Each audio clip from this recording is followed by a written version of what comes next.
วิ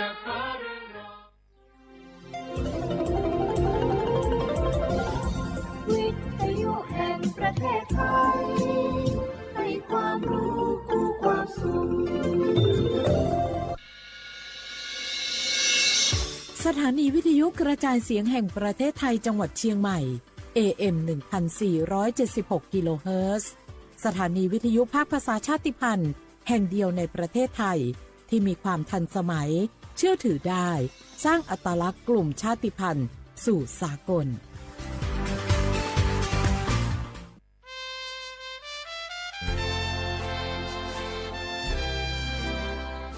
เกิดเป็นคนไทยเติบโตบนผืนแผ่นดินไทยจงภูมิใจในความเป็นไทยชาติไทยเรานั้นนับเป็นชาติที่มีความเป็นมาเก่าแก่ยาวนานเรามีภาษาวัฒนธรรมและมีสิ่งต่างๆที่เป็นเอกลักษณ์ให้เราได้ภาคภูมิใจในความเป็นคนไทยเราควรเห็นคุณค่าและมีความรักชาติหวงแหนแผ่นดินอันเป็นมรดกของบรรพชนร่วมภาคภูมิใจในความเป็นไทยโดยสำนักประชาสัมพันธ์เขต 3 กรมประชาสัมพันธ์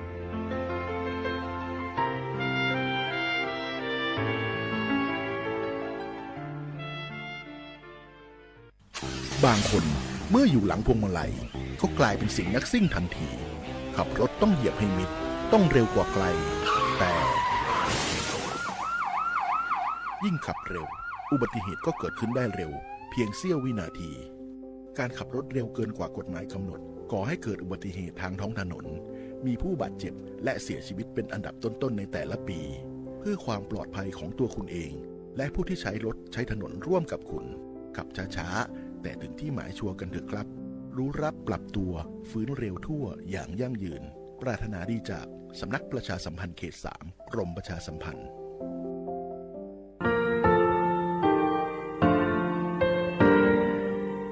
งาคือมีติปิเพกาเวชแลงาคือติกาติฉือแลติเลเพกาเวมาเฮยาค่างาคือชอยาออโตโคโลกาติเชเวอโคคาติผาคาชุโยอาชุโยเวโยกาคาเดติเลอติแกกาพุติลาวิทปาตองาคือชอยาอาสติกาเวโยงาคือออโตโคโลอโคคากาติเชเวเวอีเวมาโกติยาเลเลทอกาอายีเวคาชเวเพเวโยอลักวงงาคืออตุคอลูอคืออคากาติยายามาเตียลาบิลโกงาคือชอยาทอกาอาสติมากาเวคาชูงาคือมีติปิเพกาบิเจเลงาคือติมูติฉติเพเลอติกาเลเลอาชุโยเวอเวปุตาเวกันติภาคาเซติเกคาเดกากาติเชวิทัปาตองาคือมีติปิฉกิเพลากาบิโยเชลงาคือเทโจโมโคคางาคือมียาถาตอกคอปิลาตาเวปุราเวติชเสนีเสหปามัชหปานิหิงาติชออกขอทามัววิทยาลัยวิชาการศึกษาประสานมิตรโกเวออคโลจากเกรทาเทโจโมโคโฮคางาคือมียาถาปิยาลาตาเวตอกคอติพายโย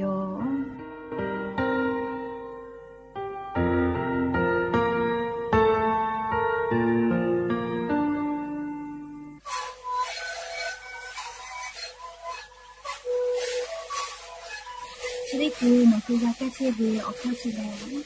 แล้วหูเข้าตัวออกทีจังหวัดที่ไหนเอ็มนาบาเต็งที่โอหาสุดที่เขาตัวเฮ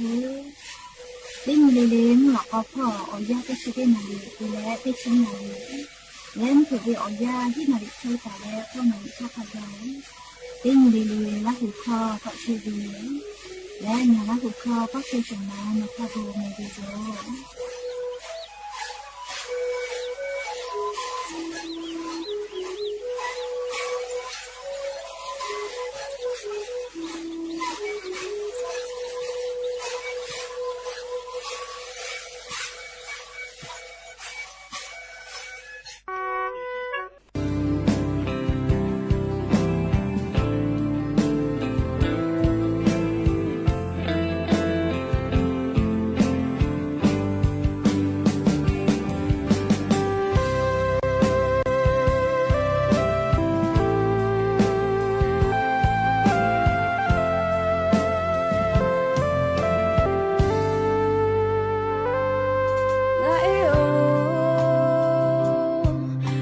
แต่ก็ขอลงเงสกาเวยาเอทาอาบุกให้เลยnoอีลาเวทาเฮกาเวนองาฮือเกเชเวโกเดชิดอคีตูมาโจโนเวฮาเบเวลาฮูชาโฮเบตาเวngã bao nó mà la về chỗ la về thả má bờ ngã hư thả chỉ cho lấy suy lo suy tu phải tự ga về ngã hư thả hạ về nhị mà nó mà phơ mà la cả ngã hư phê chế về nó về ở bông chế đi ho ngã ba ngã yêu他哦不家，我是老师的，最早那陪的，我不能就加倍，我把我有，我给了好那个家，我等下那呗，我去他家你个家。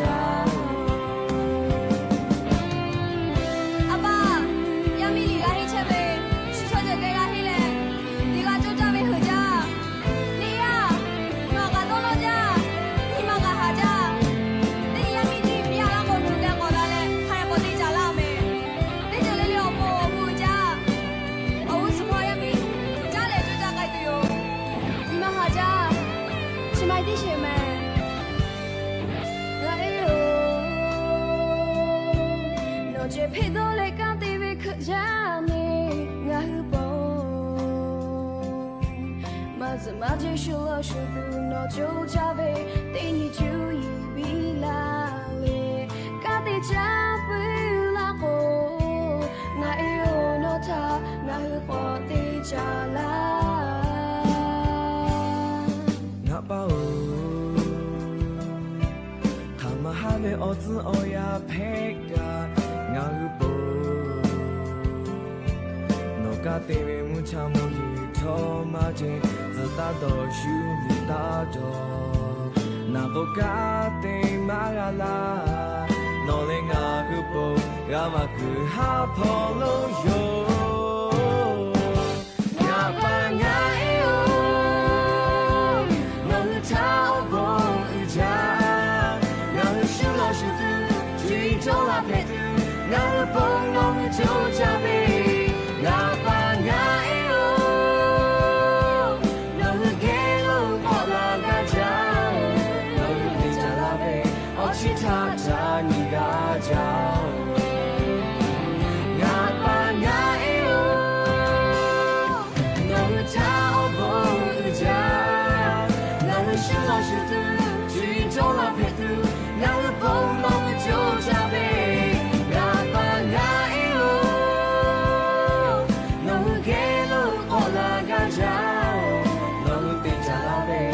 chỉ ta cha nhị gà cháo, lòng người tên cha la về, chỉ ta cha nhị gà cháo.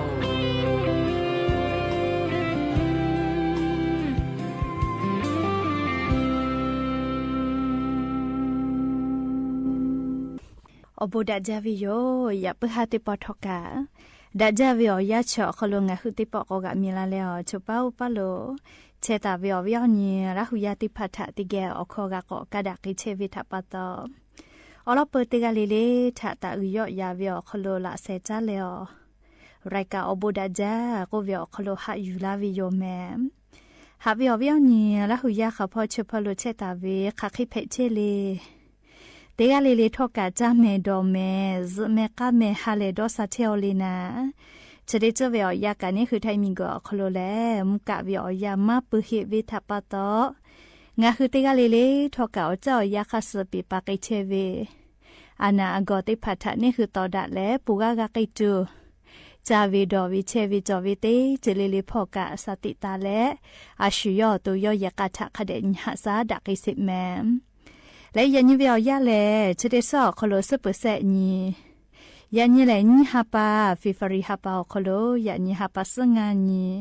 ยันยี่แลสุนีเพวิโยและจะขอโทษกันยี่หินชงาขอสุขอ หาเวียวเวียวนี่รักหุยาติเผาเตฮาเลเลเวียวยาฮินาริควายตาและก็นาริทักกะไกเตฮาเลเลงาคือรักหุคอตอกไอเชวิโยแมมวิทยุเรดิโอพอ AM ติฮิโอฮาสติคกิโลเฮิร์ตติไลพองาคือรักหุคอตอกไอเชวิโยปุตตะเลกันยุพอติพอ Facebook Fanpage สวทเชียงใหม่ AM 1476พอกะไลฟ์สดติดต่อไกเชวิโย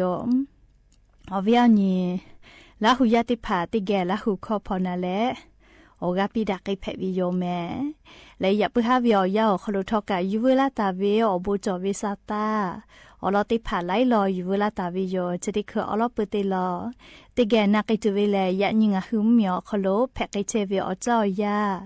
มุกะมุหอพอจานดาเวซาตาอลอติผาทาอลองะคือติแกนาสิแม่จุยจอปากรมอุตุนิยมวิทยาพ่อยกคือซาตาปิลาตาวิแลนี่คือไทมิกอคโลกายันซอปอพันเวียยาชอคโลแลให้ปามิกอพ่อเวมุกามุฮอกอมาติดีมือโลลาแลงาคือไทมิกอคโลกาลาวิลโกงาคือไทมุเมียวนาติตอพ่อมาโกภาคอีสานพ่อแลลิชวาเกกอเลกะกิตุโยเจเอกว่าเลภาคอีสานพอชวาเกคือลามาลอเมนตาแล้วอ้อองศาเจเฮก็งาคือแท้เมียวนาติตอพอแล้วกุธิพอแล้วมุญตอพอลโกอาจจะเจติคือลาเวลอเลมุกาวิอซาอูเฮาภูมิเตตาเลญองศาเคเจติก็ย่อใหญ่เวเจ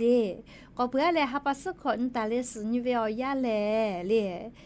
มุกามุฮอกอมาให้ปามิกอพ่อมึกาลาวิชได้พาแลโอกาก็ยอกไกแลเลเวอซานาเลเตตาเลเซองศาก็ตะลาติโยจิแม่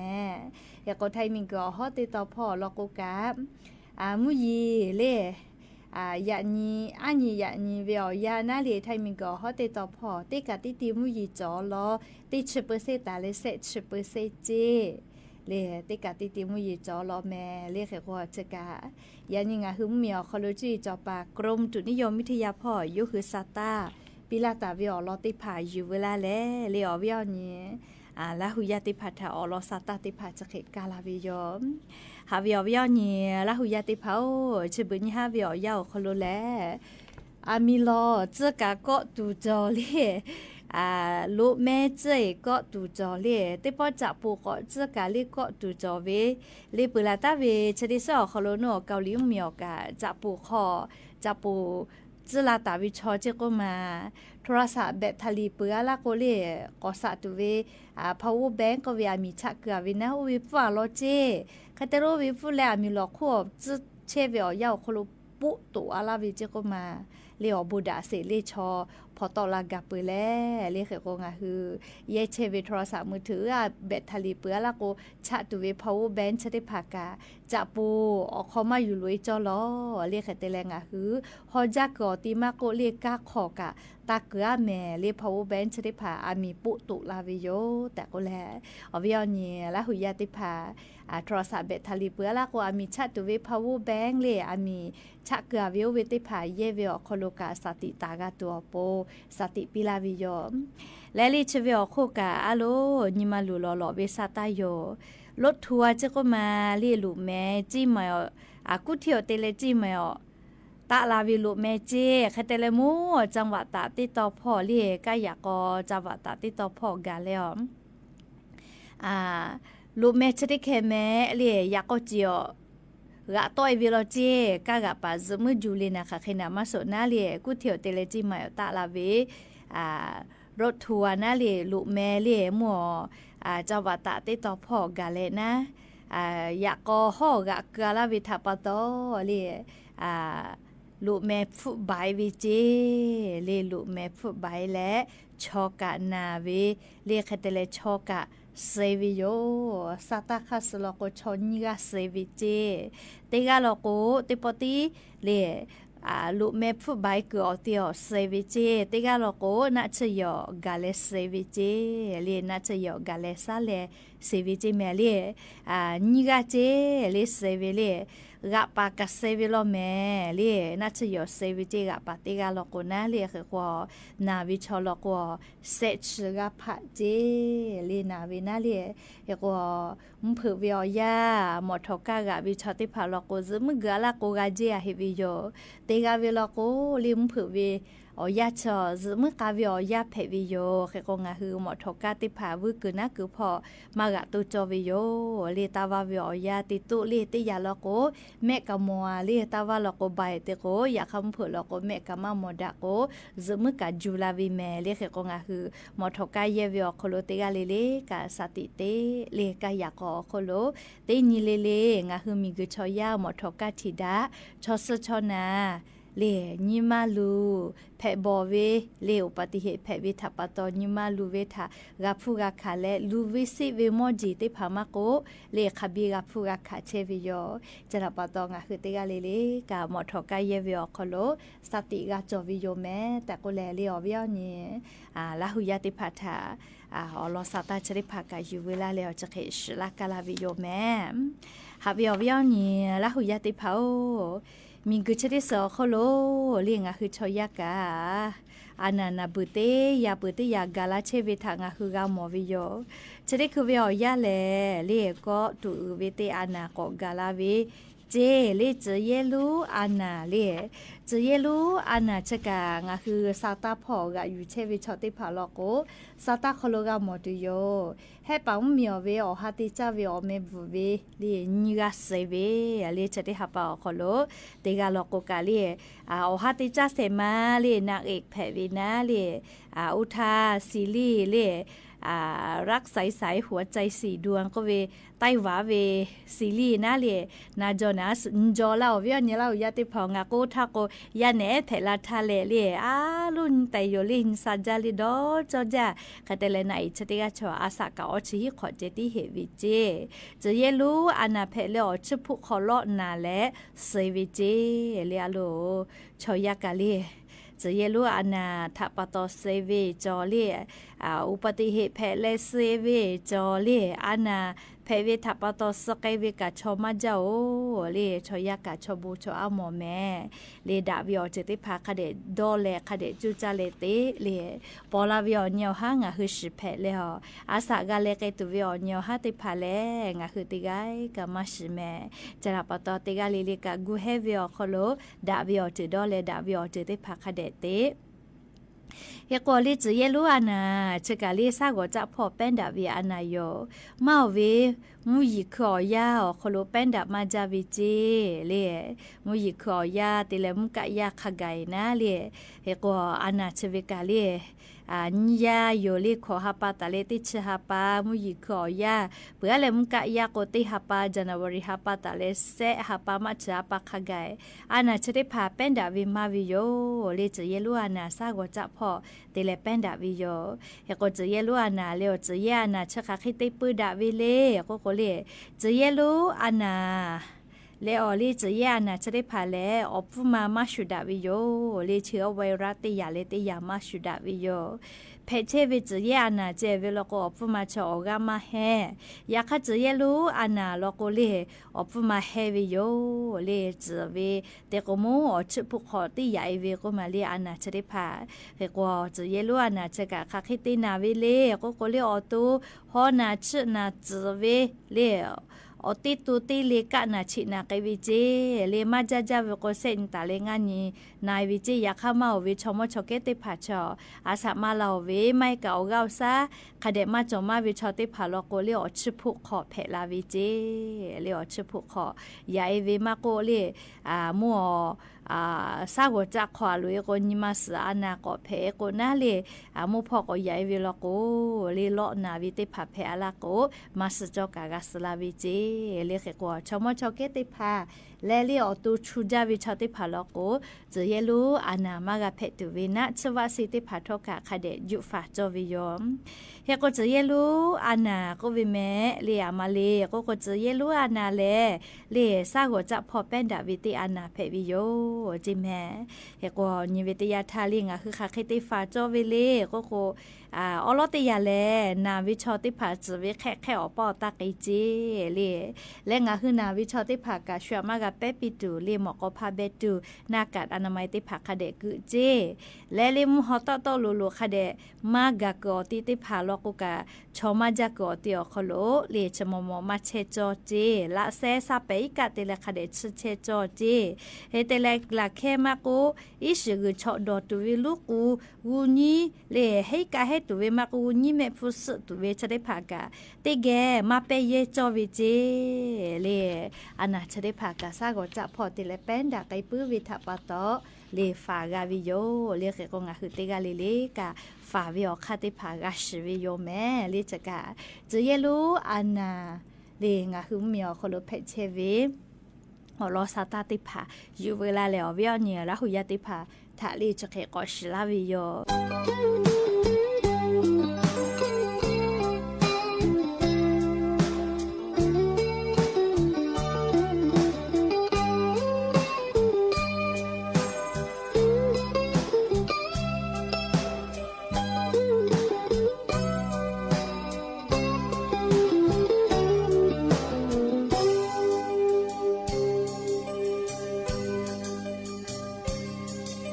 ชาเทชาพามามอง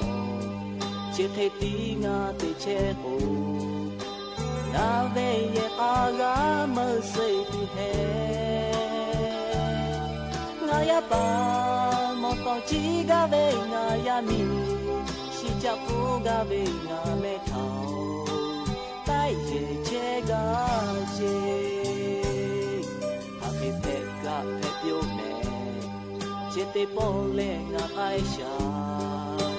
งาเวเยอาชูโลชูลาตูชูคาชูตากาโลเตเลชูเคเลโอชาลากาตูมิซุโลตากาเตโยอาโลโปโทโอชาลากาเฮโดเลชูเกโลchicha nga le te ve chite pole me o alaga sho na bu kho ne sha be ja za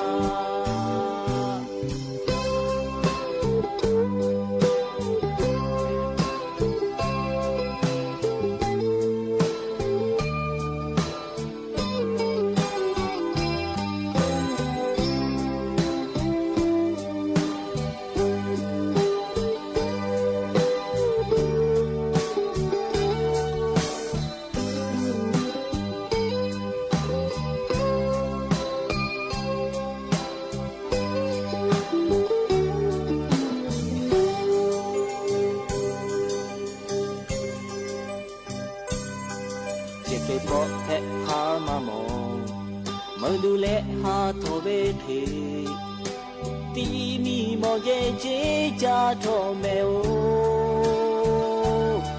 งายาปามอตอจีกาเวงายามีชิจับฟูกาเวซุมาเพฮาปุยเมตาโยอาโลโปโทโอชาลากาเฮโดเลชูเกโลchicha nga le te ve chite pole me o alaga shu na bu pho ne sha ve ja za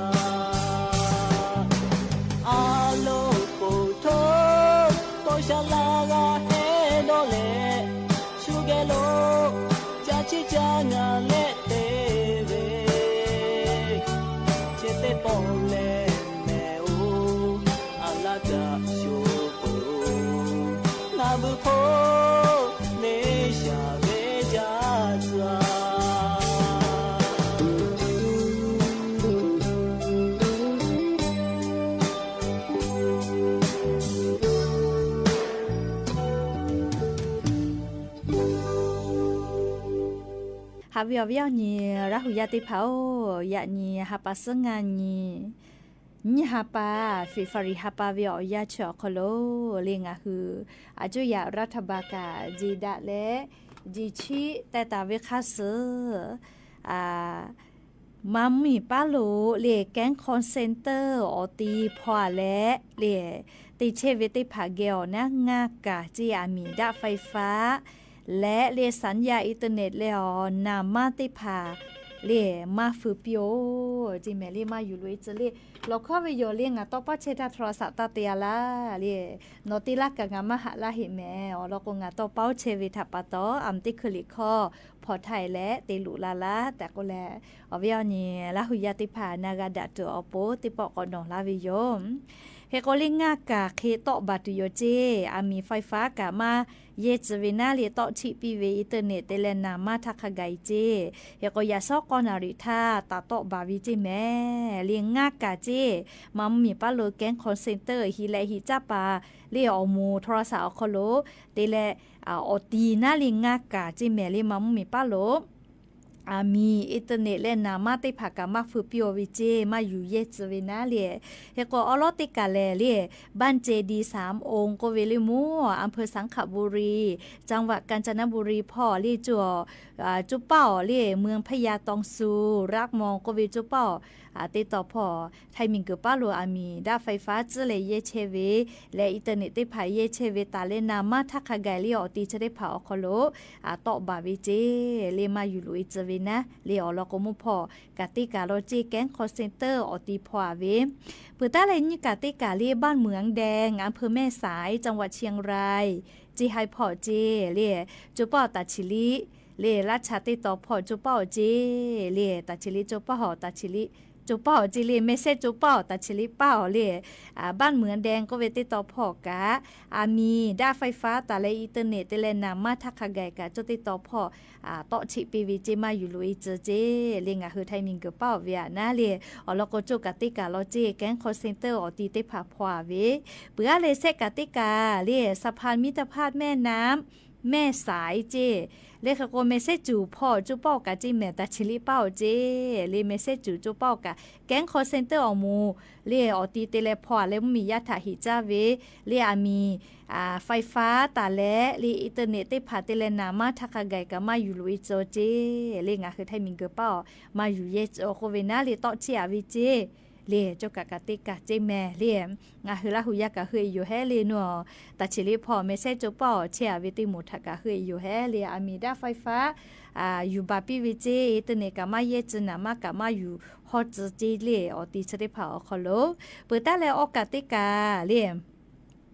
สะพานมิตรภาพไทยเมียนมาลีจูลีมูแม่สอจุนกาติกาจังหวัดตะพอเจจุป้อจังหวัดมิยาวดีรักกะเรียนติต่อพอกะเลอามีด้าไฟฟ้าตาเลอินเทอร์เน็ตเตเลนามาทักขไกกะมาอยู่ลุยเจเลจุป้อกะแก๊งคอลเซ็นเตอร์ติผาพอเวอติติผาอยู่หมอเวนะเลเปื่อเลงากาติกาแล้วก็บ้านห้วยม่วงอำเภอแม่สอจังหวัดตะพอเลโจมัมมีป้อจังหวัดมิยาวดีรักกะเรียนจิโมกติกาจิเลงากาจิเมเลยาซอกอนาริเวอยาวคโลมีโตบาอินเทอร์เน็ตโตบาและนามากามาอยู่ลุยจวิเจเลเจกาเลงาคือไทยมีกอคโลแก๊งคอนเซนเตอร์เลโทรศัพท์แต่และเลโทรศัพท์พอและนั่นเลงาคือมียาถามากาฮิจ้าไกตัวโปเรียจุยารัฐบากานาเลงคือไทยมิงเกเป้าเยเชเวอามีดาไฟฟ้ามาโกอินเทอร์เน็ตเลนามาติผางคือไทยมิงเกเป้าอยู่ลุยเลยเยเชเวติผาคาเปกะโตบาวิเจเลชกาเลฮิเลฮิจาปายาก็คัดโตชิปีเวโกลูนะเลชกาอยู่เวลาแลงคือวิญญาณราหุยติผาถักเอามาลาวิโยแม่และอย่าไปหาติปอชลากะลาตุเวอลอซาตาเลจะให้ไม่จะได้โยโลลาเลกะพอนาเลโอกะปิลาเชเวงะคือราหุยติกาเลกะอบูจาเมติกาเลซเมกะเมจาเมโดเมฮาเลโดซาปีอบูจาอยากคิดผู้ไม่อยากคิดผู้ใดก็ไม่พอรู้ยังไงแต่ไม่อยากเป็นที่นี้ที่ไม่หวยมากเพื่อเปิดที่ให้ที่ไม่หวยเพื่อแม่ไม่อยากที่เราแกล่ะ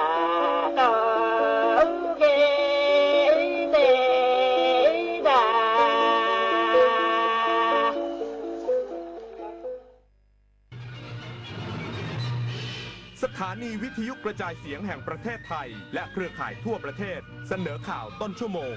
รู้เร็วรู้จริงเกาะติดทุกสถานการณ์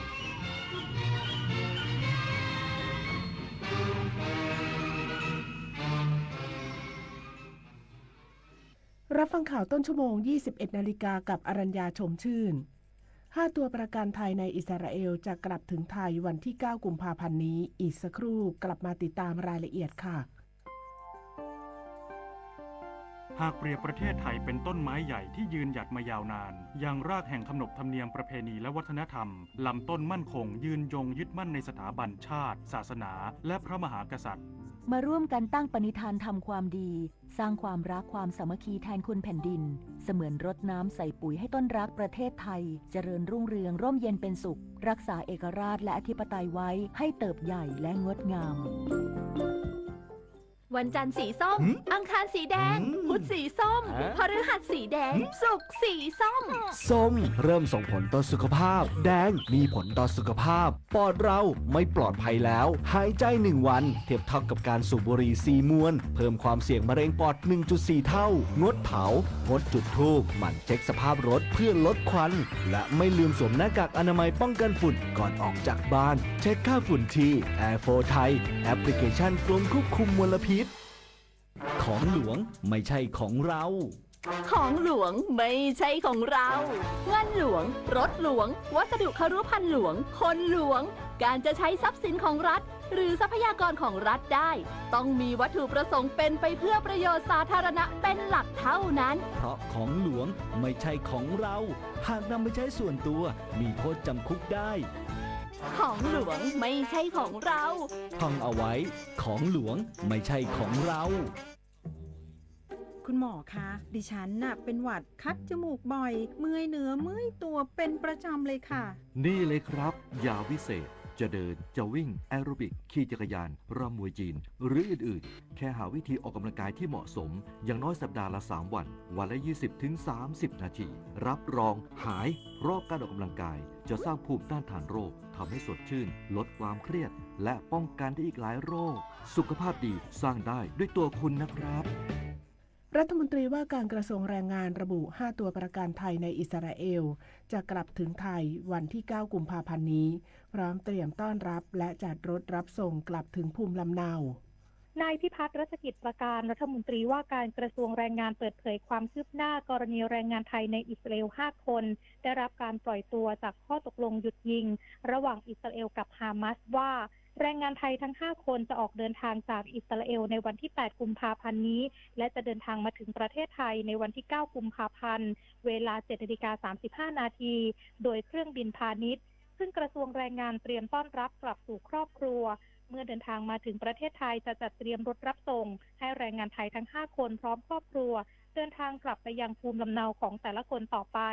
ส่วนเรื่องสวัสดิการต่างๆทางการอิสราเอลมีการดูแลคุ้มครองไปจนถึงเสียชีวิตทั้งเงินชดเชยรายเดือนจนถึงอายุ 67 ปีและเงินรายปีจนถึงเสียชีวิตอย่างไรก็ตามจากการพูดคุยผ่านวิดีโอคอนเฟอเรนซ์กับแรงงานไทยทั้ง 5 คนซึ่งอยู่ระหว่างการกักตัวตรวจสุขภาพทุกคนหน้าตาสดใสสุขภาพแข็งแรงดีส่วนตัวประกันแรงงานไทยอีก1 คนขณะนี้ยังไม่ทราบเบาะแส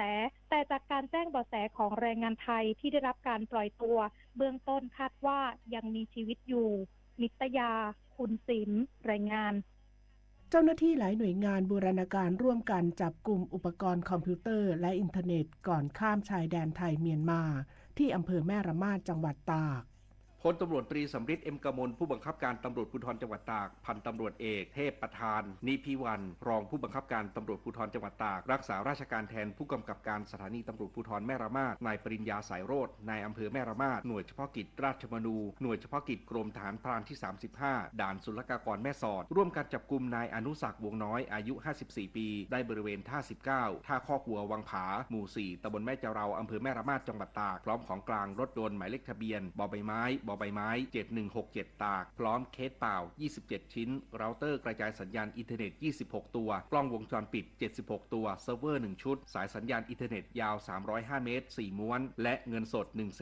173,020 บาทเจ้าหน้าที่ได้ตั้งข้อกล่าวหาพยายามนำเข้าหรือส่งออกไปนอกราชอาณาจักรซึ่งของที่ยังไม่ได้ผ่านพิธีการศุลกากรพร้อมส่งตัวผู้ต้องหาพร้อมของกลางให้พนักงานสอบสวนสถานีตำรวจภูธรแม่ระมาดดำเนินคดีตามกฎหมายต่อไปดิเรกปินตาแก้วสวทแม่สอดรายงาน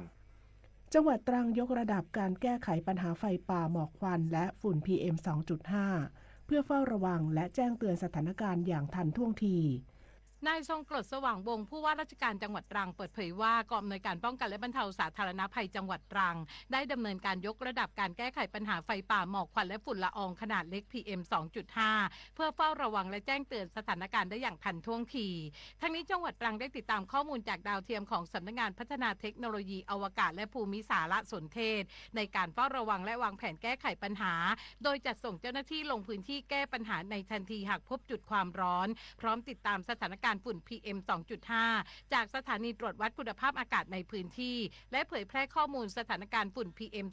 2.5 ในรูปแบบที่ง่ายต่อความเข้าใจของประชาชนรวมถึงผลกระทบต่อสุขภาพและคำแนะนำในการปฏิบัติตนอย่างถูกต้องเมื่อต้องอยู่ในพื้นที่เสี่ยงนอกจากนี้ยังได้กำชับให้สถานีอุตุนิยมวิทยาตรังได้คาดการณ์แนวโน้มสถานการณ์มลพิษทางอากาศล่วงหน้าโดยใช้เทคโนโลยีที่ทันสมัยเพื่อเป็นข้อมูลในการวางแผนและตัดสินใจในการบริหารจัดการตอบโต้สถานการณ์ฝุ่น PM 2.5 ได้อย่างมีประสิทธิภาพสูงสุดโยศพรนะคะไกลศรีสวทตรังรายงานจบข่าวอรัญญาชมชื่นอ่านรับฟังข่าวต้นชั่วโมงครั้งต่อไปเวลา 22 นาฬิกาค่ะติดตามข่าวที่นำเสนอไปแล้วได้ที่ www.thainews.prd.go.th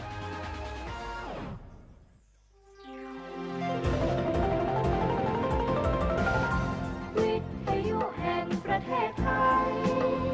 ให้ความรู้คู่ความสุข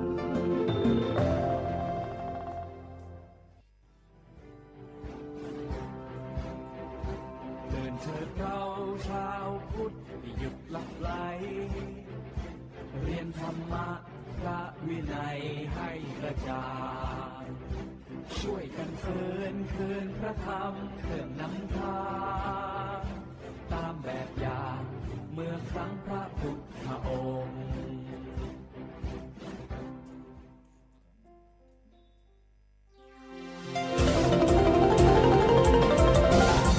วิทยุแห่งประเทศไทยให้ความรู้คู่ความสุข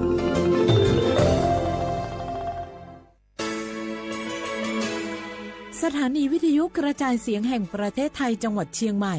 AM 1476 กิโลเฮิรตซ์สถานีวิทยุภาคภาษาชาติพันธุ์แห่งเดียวในประเทศไทยที่มีความทันสมัยเชื่อถือได้สร้างอัตลักษณ์กลุ่มชาติพันธุ์สู่สากล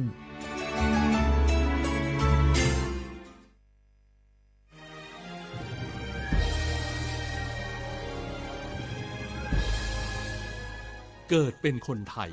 เติบโตบนผืนแผ่นดินไทยจงภูมิใจในความเป็นไทยชาติไทยเรานั้นนับเป็นชาติที่มีความเป็นมาเก่าแก่ยาวนานเรามีภาษาวัฒนธรรมและมีสิ่งต่างๆที่เป็นเอกลักษณ์ให้เราได้ภาคภูมิใจในความเป็นคนไทยเราควรเห็นคุณค่าและมีความรักชาติหวงแหนแผ่นดินอันเป็นมรดกของบรรพชนร่วมภาคภูมิใจในความเป็นไทยโดยสำนักประชาสัมพันธ์เขต 3 กรมประชาสัมพันธ์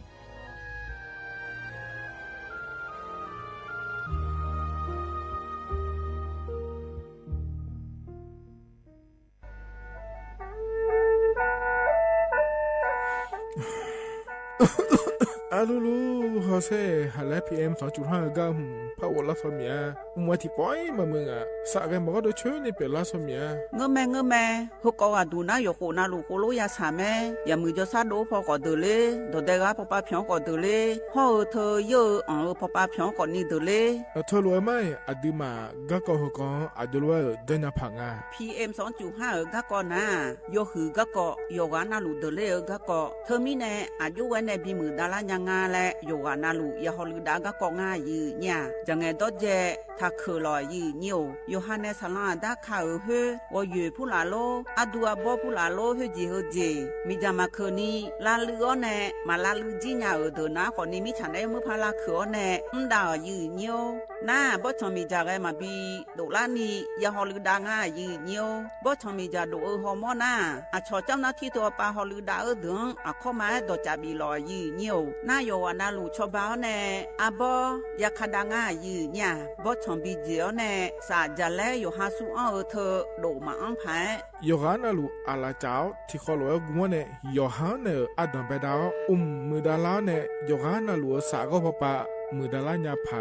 อดิมาไทยชอหาโยวานาลูฮออะชอมีหอนชอหาดอเดกาลาเดสายมือวออัญญาไผยอลอบิลอและโยอานาลูตะกอลวยยาฮอลืดางายีเนียวเฮกันนิยอนดอกบัดาบ้านแนสำนักประชาสัมพันธ์เขต3กรมประชาสัมพันธ์พอปาแนจักาเนงา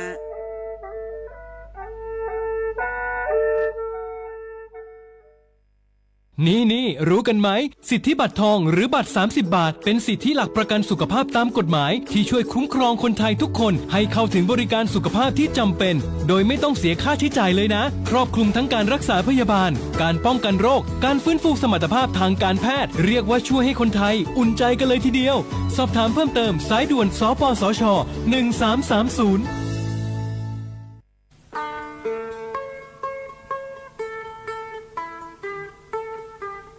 จังหวัดเชียงใหม่พอปานแน่อย่าล้อได้ช่วหาโยนาลูตะกอลูกมอแน่บ่ชอมีจาทักคือเดโยฮันแน่จังไงดอเจบิเจทักคือเดสลองอาดาเมื่อพอปานแน่มีจาทักคือเด PM 2.5 เธอโยฮาสาวอองแงมามึงงาเจสาหาเล่นนมเธอยืนโยจังหวัดเชียงใหม่พอปานแน่มีจาทักคือและที่เธอนาก่อนนี้วัดที่ติบาลาสีอดอมเบลสีอันแน่วัดที่เชงาบาลาสีงาเสียงอากุญีพังอายาตาโกเชเยหงเกยทาเคและที่ทางอายืเนี่ยโยฮามีจามาเคยมาเรยังอาโถและดูนาขอนีเธอก็ระบบไฟดีและพูกาดอจามีเลเจไงมาหน้าหานี้เคนาของไงปีอันแน่ผิวพอปาไงญีพังอายาตีเจจังหวัดเชียงใหม่พอปานาซาลอนอาดาคาพอปาโยฮามลือซาลือจีนาขอนี่มีจามาบีเคและพอลือดาลูมาจีเฮนาจูฮูพอปาแกมีจาแกมาบีเคพายโยฮาจอดูจอย่างแกมือดาลาญาพายเฮนานี่ชอบแผ่โอมยองเกินนี่บีมือดาลาญาพายพอลือดาลูมาจียืเนี่ยมีจาเคชอหาฮอร์โมนาดอจาบิเลญาแม่เจยืเนียวนากาสมบูนาขอนีจำยองาซุมตีนีแย่จำยอแย่และเธอกาเงเลญาแม่เจฮอตีวตีเธอกาเงเลญาแม่เจอุจินางอมาแอนีอายืเนียว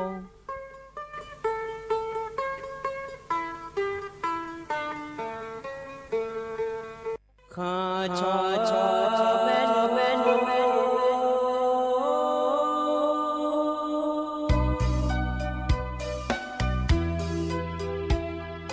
จะนี่จอผู้เลี้ยงดอกทุยอาคาเบจะนี่จอโมเลี้ยงดอกชอยอาคาเบชอพามาสิจอชาโล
อุจิพออุตุธรรมา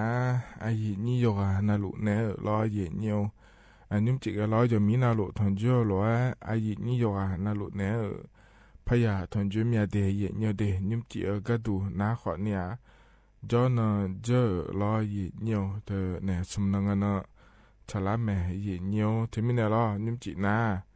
งานแหนอายุเชื่อมือแหนที่ขอรวยจดามาเดเยเนียวเดยินยุมเฮก็เฮยามเราอยู่มีอะไรน้าขอเนี่ยเราอยู่หาเมียวหานากานี่อยากมัวเนี่ยเรายินยุมน้าขอจะได้จุดจีการเนี่ยเราหนาอายามเมื่อเราเคยจอดูเราอย่างเนียวเราที่มีเนี่ยชาแล้วที่ขอรู้ว่าจะได้มาเดียเนียวเดียเนียวรัฐบาลปานเนี่ยจะกะเอกะเกิดกระดูเราอาเดียตั้งตาดออาเดียอาคาดอเนี่ยเนียวจะกะเอกะได้เนี่ยมาเนี่ยเรามีน้องเลยคณะรัฐมนตรีพอปาบอจาอยากแม่เยเนี่ยแล้วเธอเยชุดเดินนะขอนี้จนเจอนี่นงานจะจ่อนะลูเฮลูเอบอจาแม่เดยเนี่ยเดยยมีก่อนเราค่อยขอยังเนี่ยก็เอกง่ายเยเนี่ยที่ไม่ในที่ก่อนนะขนมเยนี่ก็ต้องเชื่อก็ถูกง่ายเลยและนะขอเนี่ยเยเนี่ยจะกะเอกะได้เนี่ยบีซีพีกะมาเดยเนี่ยเดนะเธอแต่มาเงื้อล้อยมีก่อนเริ่มถามจะแม่เยเนี่ยขนมจะกะเอกะแต่เนี่ยมาเยเนี่ยเจลังเงรอเยเนี่ยเฮในวันจันทร์ฮอในวันอังคารนะขอเนี่ยอาโหงานเนี่ยเหนียวก็ดูนะรอเยเนี่ยเธอก็อาชนเนี่ยชิจก็เมเนี่ยก็ชอโรงแรมแล้วคุ้งงานในเยนี้เธอก็บอกจาก็เมเนี่ยก็เอียเนี่ยยาจอกเอียมาเยเนี่ยเราเกิดเจก็ยาจอกเอียก็ดูงานเลยแล้วนะขอเนี่ย PM 2.5 และคุ้งงานแถเยเนี่ยเราอุเหหาเลยตีแล้วแล้วเธอรออยู่ช่วยหามาดูอันนั้นนักกอบจะไล่ยาช่วยหาอย่างเดือดไล่ยาเดือดรอเยี่ยวเธอก็ถูกยาจกเยี่ยมมาเดียกจ่อยนอยละคือน้าขอนี่ไอยามให้ยาล้วนปวดเจอยากาลาล้วนล้อเยี่ยเนี่ยจะกาเอกาดันเนี่ยมาเดียขอเนี่ยทิมล้อ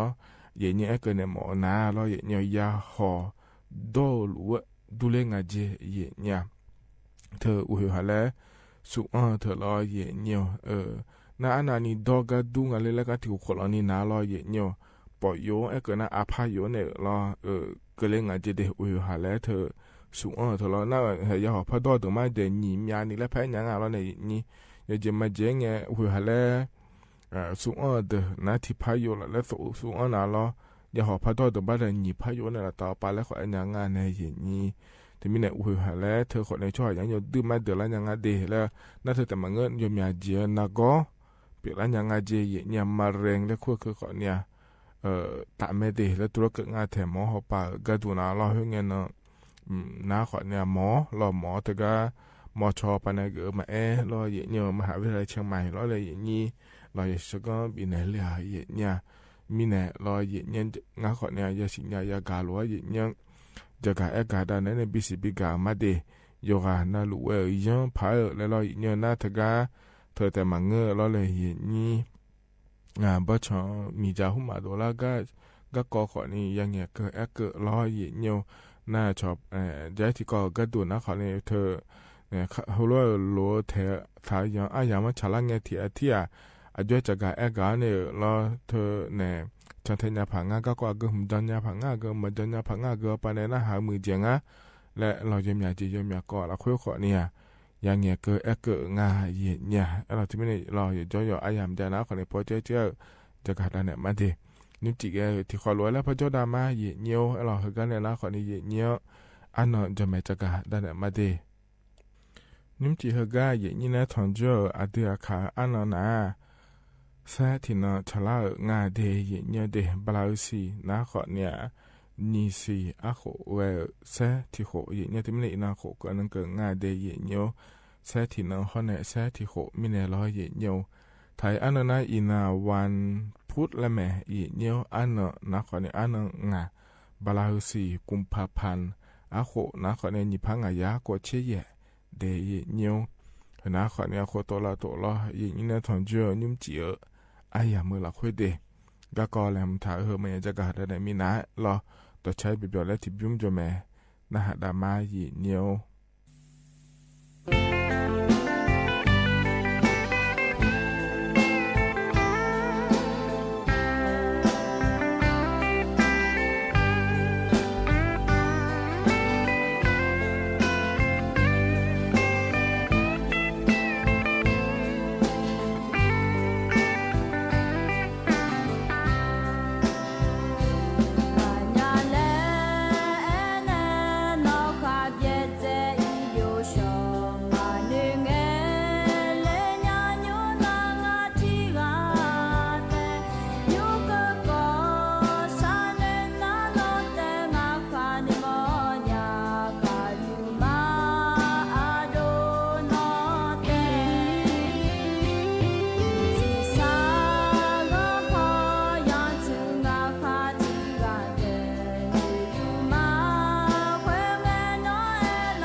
เธอนะคนนี้ตัวช้าล้อเย็นเยอะพอเนี่ยบินหาดาตัวช้าเดยกหานาลุเอจะนะหาบอยู่ดูล้อเย็นเยอะเดี๋ยวเราไปเล่าเนี่ยนะหาล่ายกหานาลุเอดูธรรมะเดมาข้อไปเนี่ยนะหามาเฟซบุ๊กเข้าไปเนี่ยนะหามาล้อเย็นเยอะยุ่มจีอาเดี๋ยวเราเจอสมนังเงมีชาลาแม่เย็นเยอะที่มีในยุ่มจีนะงานแน่อายุเชื่อเหมือนแน่ที่คอลุเอจะทำมาเดยเย็นเยอะเดเดี๋ยวเงี้ยมีนอนะรอเย็นเยอะมีนอนะขอนี้เถอะกาคณะรัฐมนตรีพอปะรอเยชูเดือดแถมมีขอละคือเกิดในกำดาหลวงรัฐบาลปะช่วยหารอเย็นเยอะบ่จ่าง่ายเดียมยาเจยมยาก่อละคือขอนี้อย่าบ่จ่าง่ายเย็นเนี่ยขอนี้เหตุการณ์ยุ่งจีที่ขอยุดเลยในจักรแอกาด้านเหนือแล้วเถอะนะขอนี้มีนอรอคณะรัฐมนตรีรอแต่ก็จะพอกระดูนะขอนี้รถไฟเราเนี่ยรถไฟความเร็วสูงในขั้วเทียเนี่ยเรารถไฟเถอะนะขอนี้โยนาดูเกินนะขอนี้สิญญาดูรอเนี่ยเธอเนี่ยโลดูกันเนี่ยบอลอยมอเลยยังมีรอจานเนี่ยเลยอีเมลเราเลยอย่างนี้เธอก็เนี่ยอีนัวไทยมีคนเดินในจังได้เลยจะดูไม่ได้เนี่ยเดขอนี้นัวมายอมาเนี่ยจังได้ใจติดแล้วแพ้เธอนะขอนี้เธอก็เนี่ยกูเทเหมือนในฮิบาจังหวัดหนองคายและคูกาบีเกิดก็ดูเจรถไฟความเร็วสูงเราอีสานนี้ข้อยาวเธอรอเยี่ยวมานี่นะโครงการผมก็ดูนะขอเนี่ยอาดัมเบดาลาเจอไม่ได้เยี่ยวเดเธอการเนี่ยอาดัมเบตินะขอเนี่ยกูเทเหมือนในเธอการจังหวัดนครราชสีมาและขั้วเหมืองเกินนี้จะแม่จังเกิดหัวโจดาลาเจอแม่เยี่ยเหรอโจดาลาเจอเนี่ยนุ่ขอนี่โจหลัวสิขอนี่เธอการจังหวัดนครราชสีมาแต่มาเงอะรอเยี่ยวกูเธอเหมือนในจังหวัดนครราชสีมาเกินนี้ละเกินหน้าจังหวัดนครราชสีมาในฮิบานหนองคายเกินนี้บีเกิดใจติและพระจันทร์ได้เจเนี่ยเธอหัวมีนอไอเจ้าเนี่ยเกิดดังที่มีเนี่ยก็เนี่ยน่าไม่พอปะรอเยี่ยวแต่ก็จังหวัดนครราชสีมาเนี่ยรอเธอก็หนองคายและขั้วเหมืองเกินนี้อีเกิดก็ดูและพระจันทร์ดังง่ายเนี่ยน่าเธอก็เธอมาจุลเหมืองก็ดูง่ายเลยและเกิดนะขอเนี่ยจังหวัดหนองคายเธอนะขอนี่รอเธอก็เนี่ยฮิบาพอบาก็ดูนะขอนี่เรามีของเราเนี่ยนครหลวงเวียงจันทร์และกว่าล่ะเยี่ยมบาพอมีของนะขอเนี่ยเฮ้ยพอไอ้นุ่มอย่ามารถไฟความเร็วสูงแล้วคู่เธอจังทางหาเหี้ยเนี่ยนัดรถไฟความเร็วสูงแต่ก็เธอคนนั้นฮิบาลาบุเหมือนกันนี่เลยก็อาจจะเยี่ยมเธอมีเนี่ยเราอาจจะรู้มือก็ดูง่ายเลยและเกิดนะขอนี้รถไฟเดือดถ่ายมีของเราเธอก็จังอาจีเนี่ยจังหวัดน้องไข่ก็ในจังหวัดน้องไข่เนี่ยฮิบาเนี่ยเรามีของในละจัดยานะขอนี่แฮอย่าจ่อยเดือดถ่ายช่วยหาล้อเด็กก็เอาปลาแม่เด็กก็เอาปลาแม่ล้อฮิบาลาบุมีคนเลยก็หมดหน้าฮบิจีนเลยมาสามฮบิจีนมาเลยหมดหน้าล้อเนี่ยรถไฟปานในคนนี้ยังไม่ได้อภิวคนยอยาไม่ได้ถึงนั้นมาผิวนี้เดแล้วทุลงาแถเนี่ยเราอินยุมนาเราเทียนาเลยก็หมดหน้าคนเนี่ยล้วนจีนเนี่ยล้วนแล้วเราฮิบาจังหวัดน้องคายจะไม่ยานาใหญ่เนี่ยอีกเกิดนะคนให้บอกไปอีเจนะเรามีของอีเจนะเราเนี่ยตัวแต่ก็รถไฟถมเยอะในฮิบาลาบุเหมือนเลยด่ายุมแต่ก็เดือดไทยมีของเราค่อยจ่อเดือดเขาก็หุ่มโหลแต่งาแถเนี่ยรถไฟแต่ก็กูเทเหมือนเนี่ยจังหวัดน้องคายและคู่กับอีเกิดเธอรอเนี่ยขอเนี่ยไอ้ยามเกินนะรอเนี่ยอย่ายุ่งสิเดย์เนี่ยเดเธอเนี่ยมีพักงายาสีเชติเนี่ยหัวพอเนี่ยยุ่มยาเจงาเดแล้วงาไทยเนี่ยยุ่มไอ้ยามนะขอเนี่ยมีพักงายาโกชีรอโกชูสีเชตินี่ขอสมขอไอ้ยามเมื่อละเพื่ออย่ายุ่มงาสิเดย์เนี่ยเดที่มีเนี่ยเราเมียมาแก่เนาะนี่ละบือเหมือนมีขอเลยเกิดหมอนะขอเนี่ยเธอก็จะผ่อนในขอนี้เลยเนี่ยเล่างาเดย์เนี่ยเดแล้วจะกะกะดันเลเดย์เนี่ยหามีนำบาจาก็เกาะ咯那这两年เนี่ยมีอะไรก็มาสิอะไรเนี่ยเธอก็เนี่ยยุ่งแก๊ง call center และคู่รอเนี่ยเดือดไทยมีเขาแม่เดือดไทยมีเขาเนี่ยตากาเราอาจจะใช้แดนนะคู่งานรอเนี่ยเพื่อพอมาพอบานจอเนี่ยไม่ซื้อจังดายมยานี่จ้องอาเจแล้วรอเนี่ยยุ่งหุ่มมาจ้อเนี่ยยุ่งหุ่มมาชาฐานเนี่ยรอเนี่ยเธอเดือดไทยช่วยหายไม่ซื้อโลระบือช่วยหายไม่ซื้อโลแล้วรอเนี่ยน่าเดือดไทยมีของเจ้าช่วยหายยมยากเธอก็เธอเดินในไม่ที่พิธีเนี่ยสดาสมัยยมยานี่ขอเนี่ยจ้าแม่เนี่ยรอเนี่ยยิ่งงานตัวชนเนี่ยเกิดมาเนี่ยยุ่งว่านักเนี่ยช่องละนักเนี่ยมันเนี่ยดูเผยเนี่ยเธอเนี่ยยากาหอล้วนนะรอเดือดเธอใช้ยุทธาเนี่ยเฮ้ยจอยเนี่ยเจริญแพ้มีเนี่ยรอนักส่วนเสียเลยเหรอแล้วชมหมอนี่เงี้ยละนะตัวจอมมันเงี้ยดูอายุมาจอมบิเงี้ยอะไรเนี่ย รอถึงมีเนี่ยรอเย็นเนี่ยรัฐบาลปะกันดูอัดดำเป็นไงนะรอเย็นเนี่ยโคโลเย็นเนี่ยเธอก็แก๊งคอร์เซนเตอร์แล้วก็เธออยู่มาในยุ่งชาถายุ่งเยอะถาเธอที่บ้านให้พอบางรอเย็นเนี่ยถ่ายมีของเราคุยมึงให้พอบางอีจูเราบ่ายอีเจนให้พอบางโจฐานในจ้าเจแล้วรอเนี่ยไอ้คนเนี่ยมีจ่ารอมีจ่าอินเทอร์เน็ตพวกมันน่ะเดือดถ่ายมีของเนี่ยก็แจกันเนี่ยยุ่งหลัวเจแล้วตัวก็อยากหามาเย็นเนี่ยน่าเหรออยากมาเจแล้วพายกันเนี่ยฮะทำไมตัวไม่อาจจะมีในมีจามาเจเนี่ยเรื่องอะไรเธออาจจะมีจาบีไหนเนี่ยบีอยู่มาเลยแล้วรอเยี่ยวจะมีอาขวัญเอกง่ายเยี่ยวรอมีจาละเจนะขวัญหาดื่มมันไม่ซึ่งภาษาเนี่ยละบุรุษมีจาอยู่มาจามีเนี่ยล้อแล้วตัวก็ง่ายขวัญนี่ที่น่าน่ารอเยี่ยวมีจาเฮ้เดือดท้ายมีขนาดก็เจในยุ่มเลยเฮ้มาเทเจมีในฉางอ่ะเธอแล้วรอเยี่ยวเดือดท้ายชอบมีซื้อจงอ่ะแล้วรอเยี่ยวนะเธอก็เราค่อยนะขอเนี่ยเดือนนายกรัฐมนตรีขอเนี่ยเกิดแม่เดียเนียวเดนางสาวแพทองทานจินวัตรลอยเนียวมานี่นะรัฐบาลปาชิญญานาหน่วยยการยพนาหลวงเนียวชาวบ้านเราค่อยมีเนี่ยเราเนียวอินเตอร์เน็ตก็แม่มีจาก็แม่เธอก็เธอเดินมาบิยุมเดแล้วเธอง่ายเราแก๊งคอเซ็นเตอร์และครัวเธอก็เธอเดินเราเนียวรัฐบาลชดเชยเนี่ย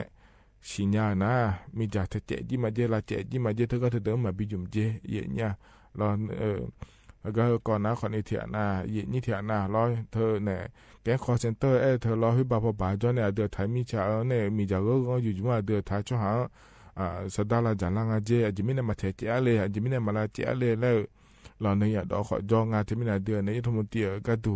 นะคนนี้ยาสิญญานะเรามาบิยุมเจละเจจีมาเดมาบิยุมเดอินเทอร์เน็ตมามีจามาเดแล้ว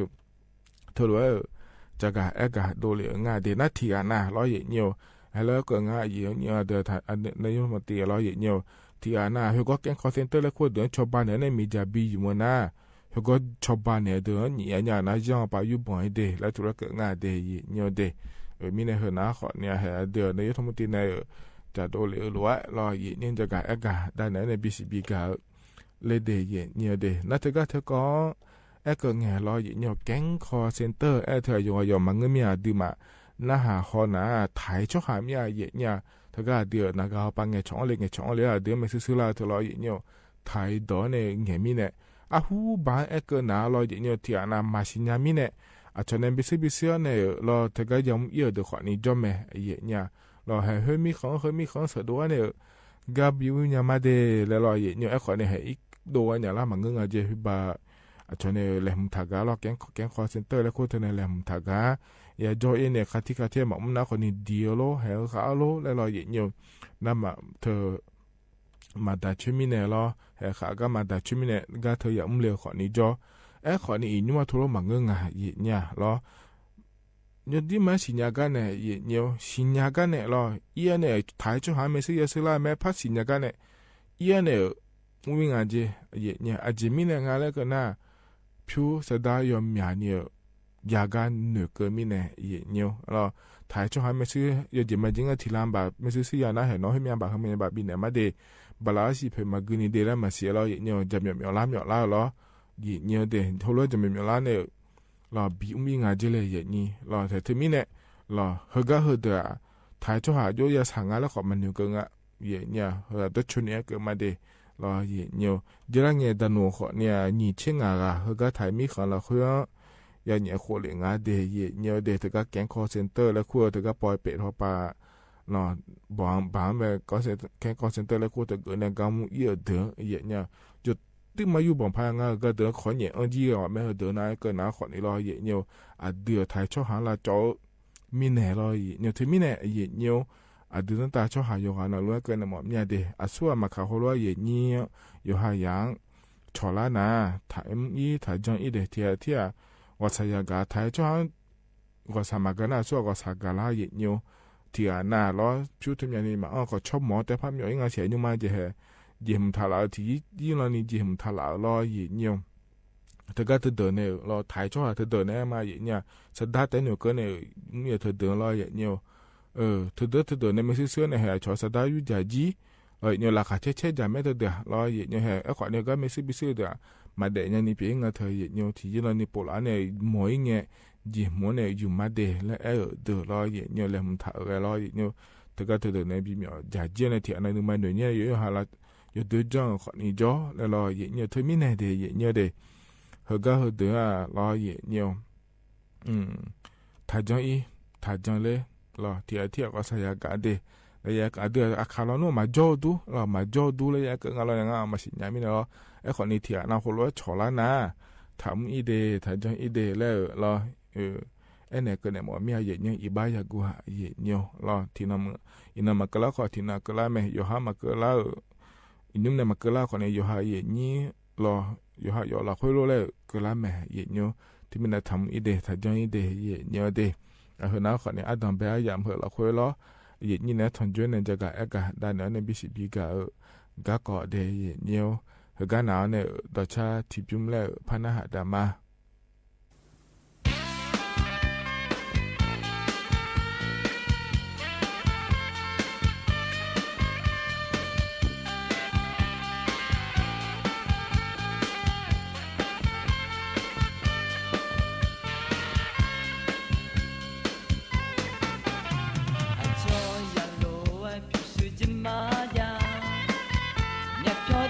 cho ya lumanu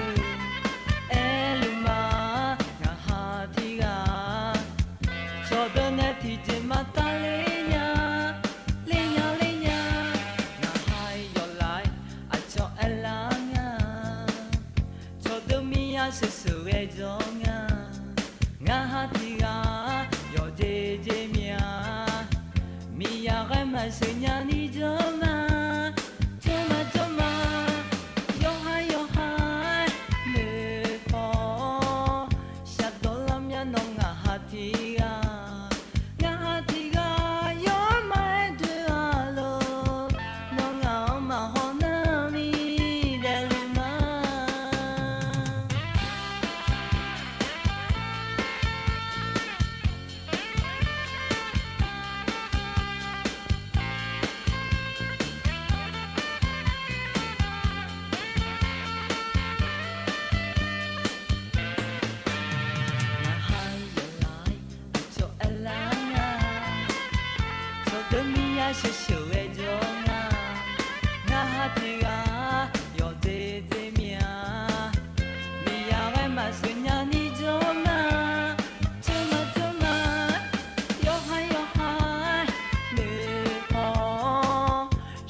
ธนาขอนินต่อชาจะที่บิวมาเยเนียพอเนี่ยบินาหาดาเดเยเนียเดโยฮานาลุเวยานาหาเบียวดูลอเยเนียจนปาลาเนี่ยนะหาลาโยฮานาลุเวอุดุธรรมะเดเยเนียเดนิมจีอางานแนะอายุเชื่อมือเนี่ยที่ขอลุเวโยตามาเยเนียเสืออันดับแบอย่างเราค่อยนะขอนี้มินเนอร์ก็ดูหน้ารัฐบาลปาบจาเนี่ยรอให้จังได้จางาเดและเยเนียจะกะเอกาดาเนี่ยมาเยเนียมีในเฮกาเลยนะขอนี้รัฐบาลก็รอพัฒนาอากาศเนี่ยมาเหมียวดูเฮกาเดินนะขอนี้รัฐบาลคือขารัฐบาลเหมียวรอรัฐบาลยาซ่องก็ล้วนเนี่ยเขาเลยดาลุมีเนี่ยรัฐบาลปากำดารอเยเนี่ยก็ดูเยที่จะงานเลยแล้วต้องตาดอนเนี่ยเยเนี่ยจะกะอากาศมาเดเยเนี่ยเดเยเนี่ยเฮกาอินเนาะเนี่ยอันนั้นเยก็นี่ง่าแท้เยเนี่ยเราเฮกาเดือนนายกรัฐมนตรีนางสาวแพทองทานชินาวัฒน์เขาเนี่ยคณะรัฐมนตรีที่อ่านรออยู่ที่การระบุมีของเรื่องเดียร์เดสาธารณรัฐประชาชนจีนและคู่กังอาเทียเนี่ยที่การเลี้ยงก็ดูนะขอนี้ที่การเนี่ยประธานาธิบดีแห่งสาธารณรัฐประชาชนจีนเราอย่างนายสีจิ้งผิงเนี่ยที่ขอว่าทนจุเลยเนี่ยนะเธอแต่มาเงื่อเรายอมยาเนี่ยขอนี้ทนจุเลยง่ายเนี่ยยอมยาจียอมยาก่อละคือเราเนี่ยชอเลือกมาเจเนี่ยชอตาเลือกก็ดูขอนี้เนี่ยก็เลยมาเดแล้วตัวก็งาเทียเนี่ยจิมีนงาแล้วก็นัดที่นังโคก็ดู นาขอเนี่ยอาเดือไทยมีของข้อเนี่ยระบือมีของนาขอเนี่ยชตาละงาเชโคโคลางาเดเยเนี่ยจะมีเนี่ยเดือนนี้ธรรมตีขอนี่ถึงระบือมีของเลี้ยวเนี่ยเราถึงกับประธานที่บดีว่าป่านเนี่ยถอนจุเลยในเงี้ยเฉาะเลี้ยงาเงี้ยเฉาะเลี้ยเธอนาขอเนี่ยยอมยาจียอมยาก็ละคือเราหนีมีของยกขาเฮที่ก็รู้ว่าละจ้าเนี่ยคือลามาลาอย่างนี้กัวเนี่ยเจจะไหนเนี่ยผังอะไรแล้วยอมยาเจก็ก็ละคือขอนี่ยังเงี้ยเฉาะเลี้ยงาเดเนี่ยเดที่มีเนี่ยเรายุ่มเฮยามละคืออันนเหงาเนี่ยอันเย็นเกินนี่นะเดือไทยมีของเราเดือนายกรัฐมนตรีนะเราเอ็นเถกาเราบุมีของเลี้ยเนี่ยบอกจะเลี้ยงอะไรแล้วเย็นเนี่ยจะกะเอกา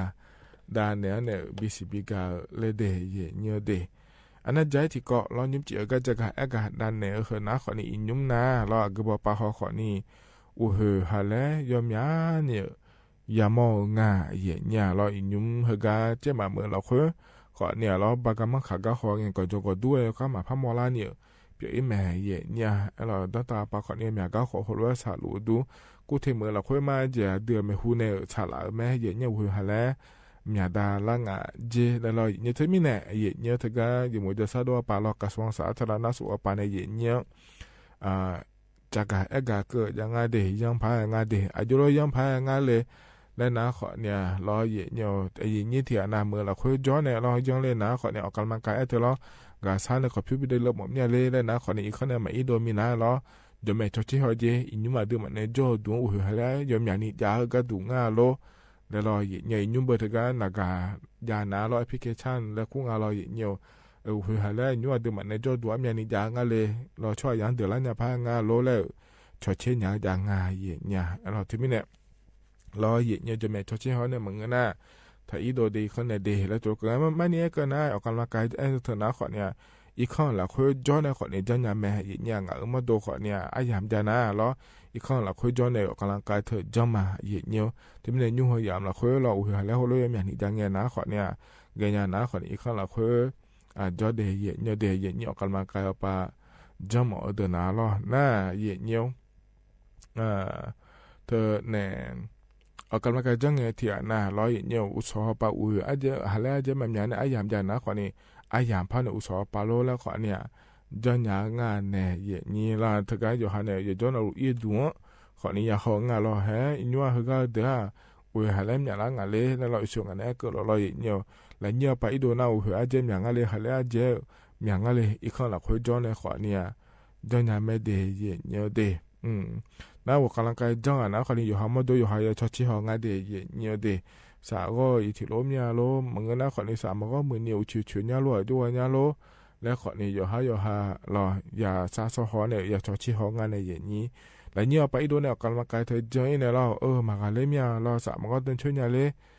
ชิวๆเนี่ยเลยนะคนนี้หนาในครั้งเจ้าของหลายเดียเนี่ยเดมีในเหตุนะคนนี้ออกกำลังกายจังเนี่ยเราอย่างนี้อยู่หาย้อนยาพายเดเลลอจะกะเอกา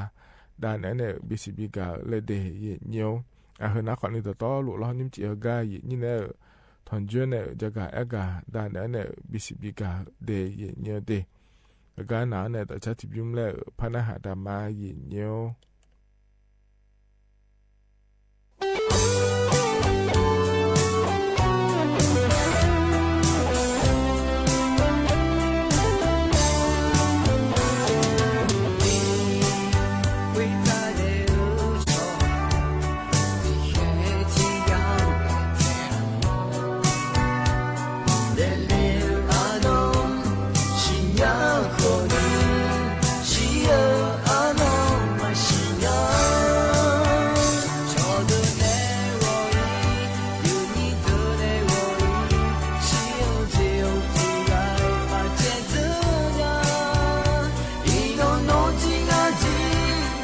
想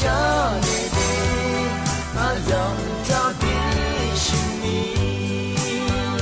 我的心浪费的感觉的，连我有开不不的。我想你中年，我自己呢，自己感动满全啊。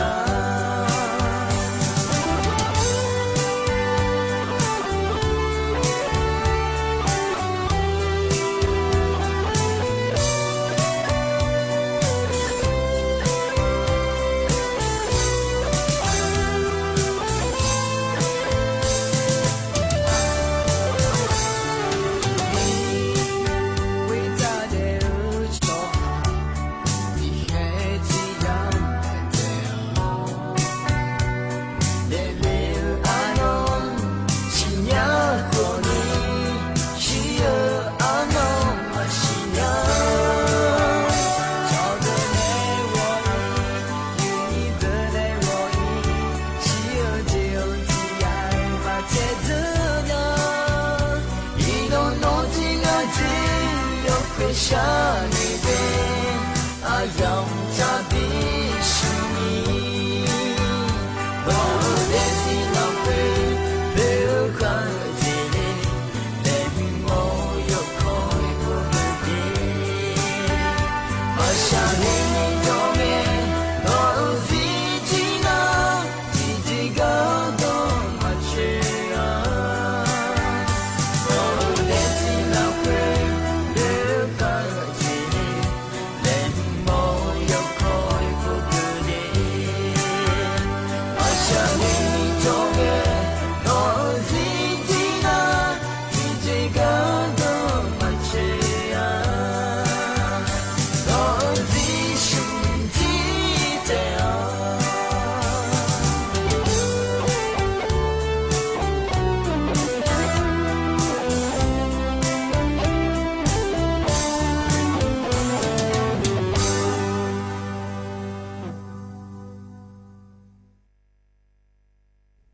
ธนาขอนี่ต่อชาใจจิบยุ่มล้อเย็นเงี้ยเพราะเนี่ยพระบินหาดาล้อหน้าหาเบียวดูจกานาลัวเย็นเงี้ยล้อกันเนี่ยนะล้อไอ้ยามันจืดๆจะล่าเราค่อยได้เย็นเงี้ยเดไอ้เยชากาแล้วเพราะเนี่ยบินหาดามากามไอ้ยามฮัจจะล่าล้อเพราะเนี่ยบินหาดานะขอเนี่ยก็อีมาเดอุจิมาเดเย็นเงี้ยกานาลัวล้อเย็นเงี้ยอาคารนึงสอราคาแช่ตานี่ทุเล่าเนี่ยล้อเย็นเงี้ยนาลีเย่ร้านเนี่ยกูร้านเกินงานแน่อายุเชื่อมือแน่แล้วจะขอลัวพัฒน์จุลมาเดยเนี่ยเด็กก็อีมาเดอุดุธรรมะ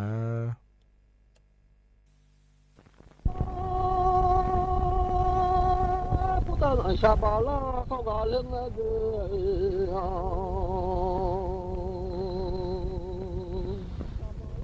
你让下巴啦放啊，来你让下那嘛，就呀路啊冷啊。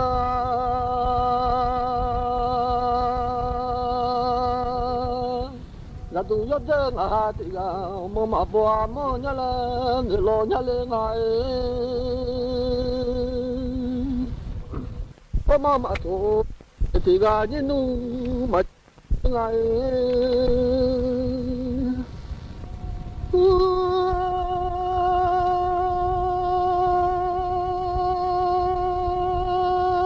da ma ma sha nu ti ga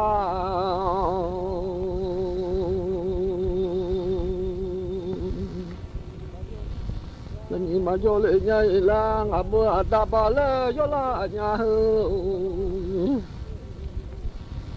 pa ma ma la ta ba le yo nga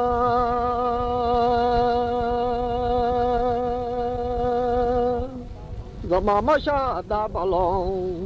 yo la mya sha sha nya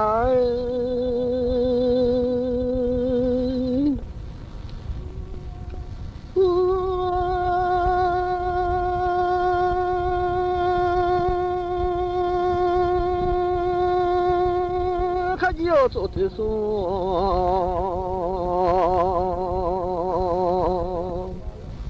要拉高个来啊，这生活来我买，就叫嘛不伢了，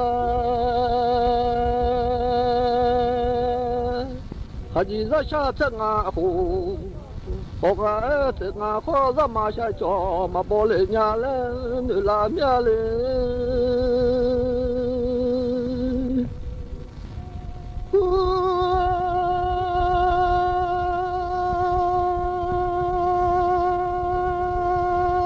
nó phải được không mà mang nhà nó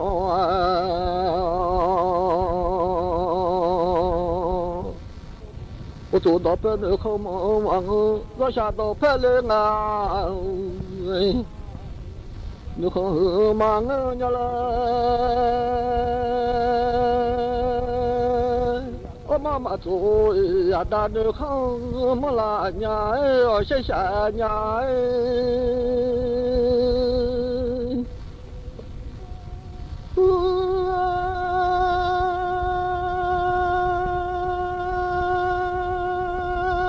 妈妈下路啊，大女孩，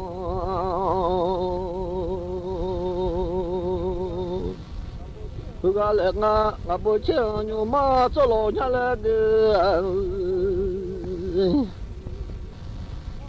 不输叫牛马走啊，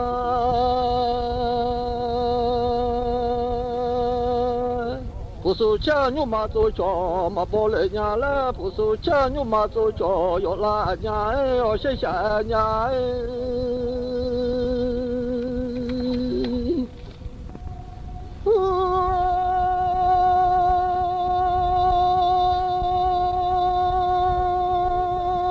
bờ thuộc ngày xe đông ngày lá lên mưa nhưng mà thuộc ngày xe đông ngày nhưng mà trong ngày chưa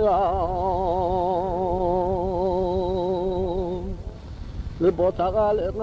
cho xã hội yêu phải nhà lên họ tại xã hội yêu nhau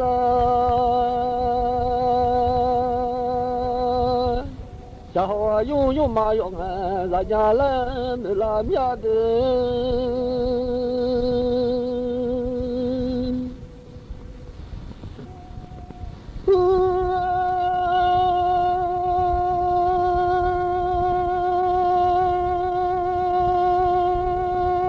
xã hội yêu lo nuôi yêu mà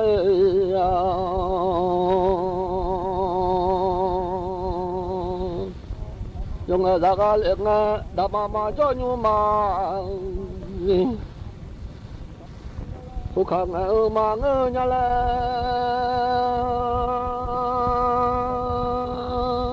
phải mà cho nu như mà phụ khang là nhà lẽ như lo nhà lẽ ngày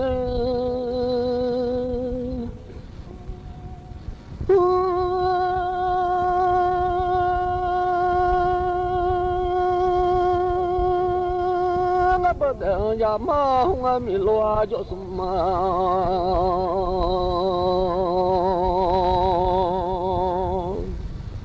de ya ma hunga le nga jo so de ya ma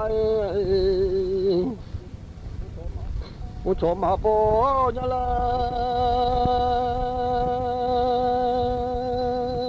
nga po ya ma u ji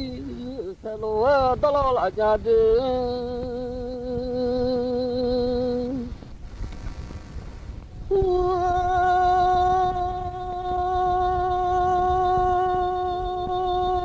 ya mau nganu chơi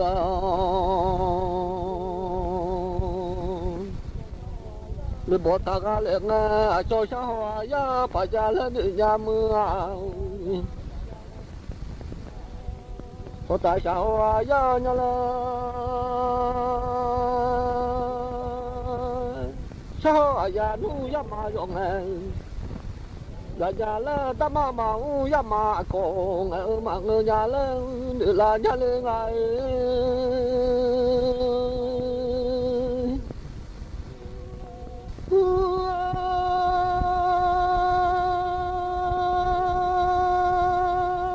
mà lo nu ya mà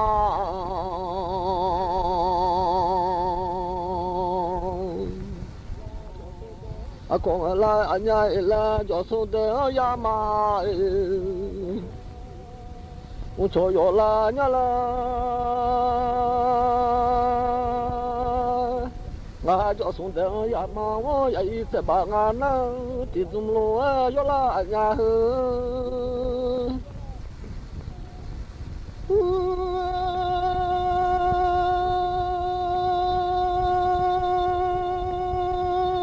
不输酒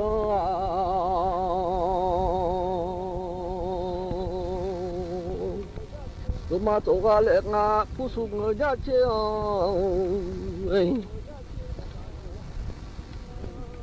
咋咋来啊来啊，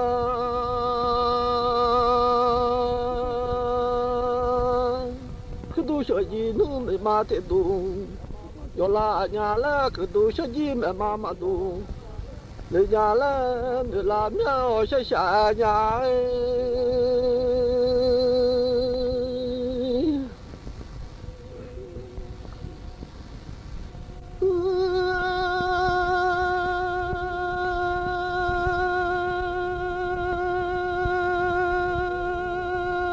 phụ xuống ở nhà chiều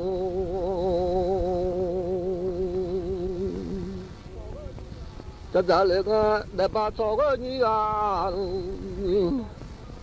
저희 마보냐라 내 마차가 니가 저 열라냐라 부따라 니가 샤발랑 거갈래나데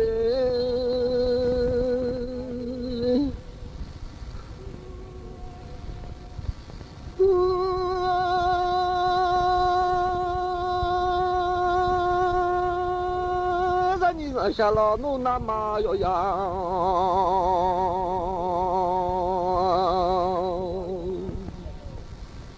누가 내가 여정 소패나 추가려무아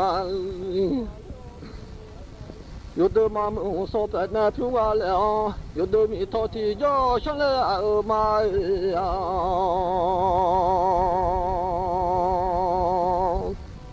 요드마무 미 토티죠 샬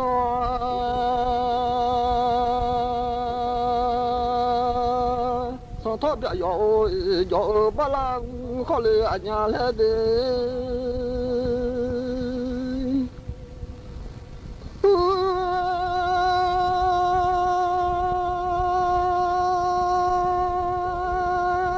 sao thọ bị sự nu dỗ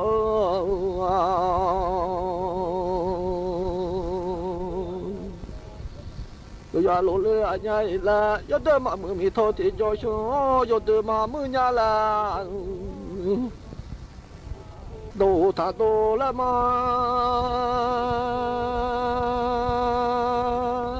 puta là nhiều rồi sao bà là khó là nhiều rồi sao năm mà rồi già lỗ ngay rồi xây xa nhà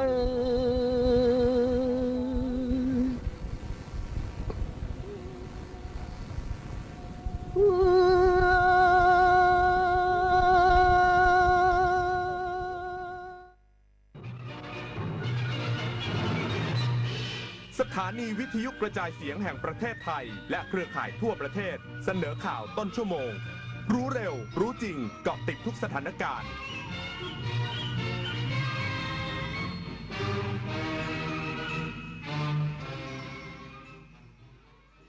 รับฟังข่าวต้นชั่วโมง 22 นาฬิกากับอรัญญาชมชื่น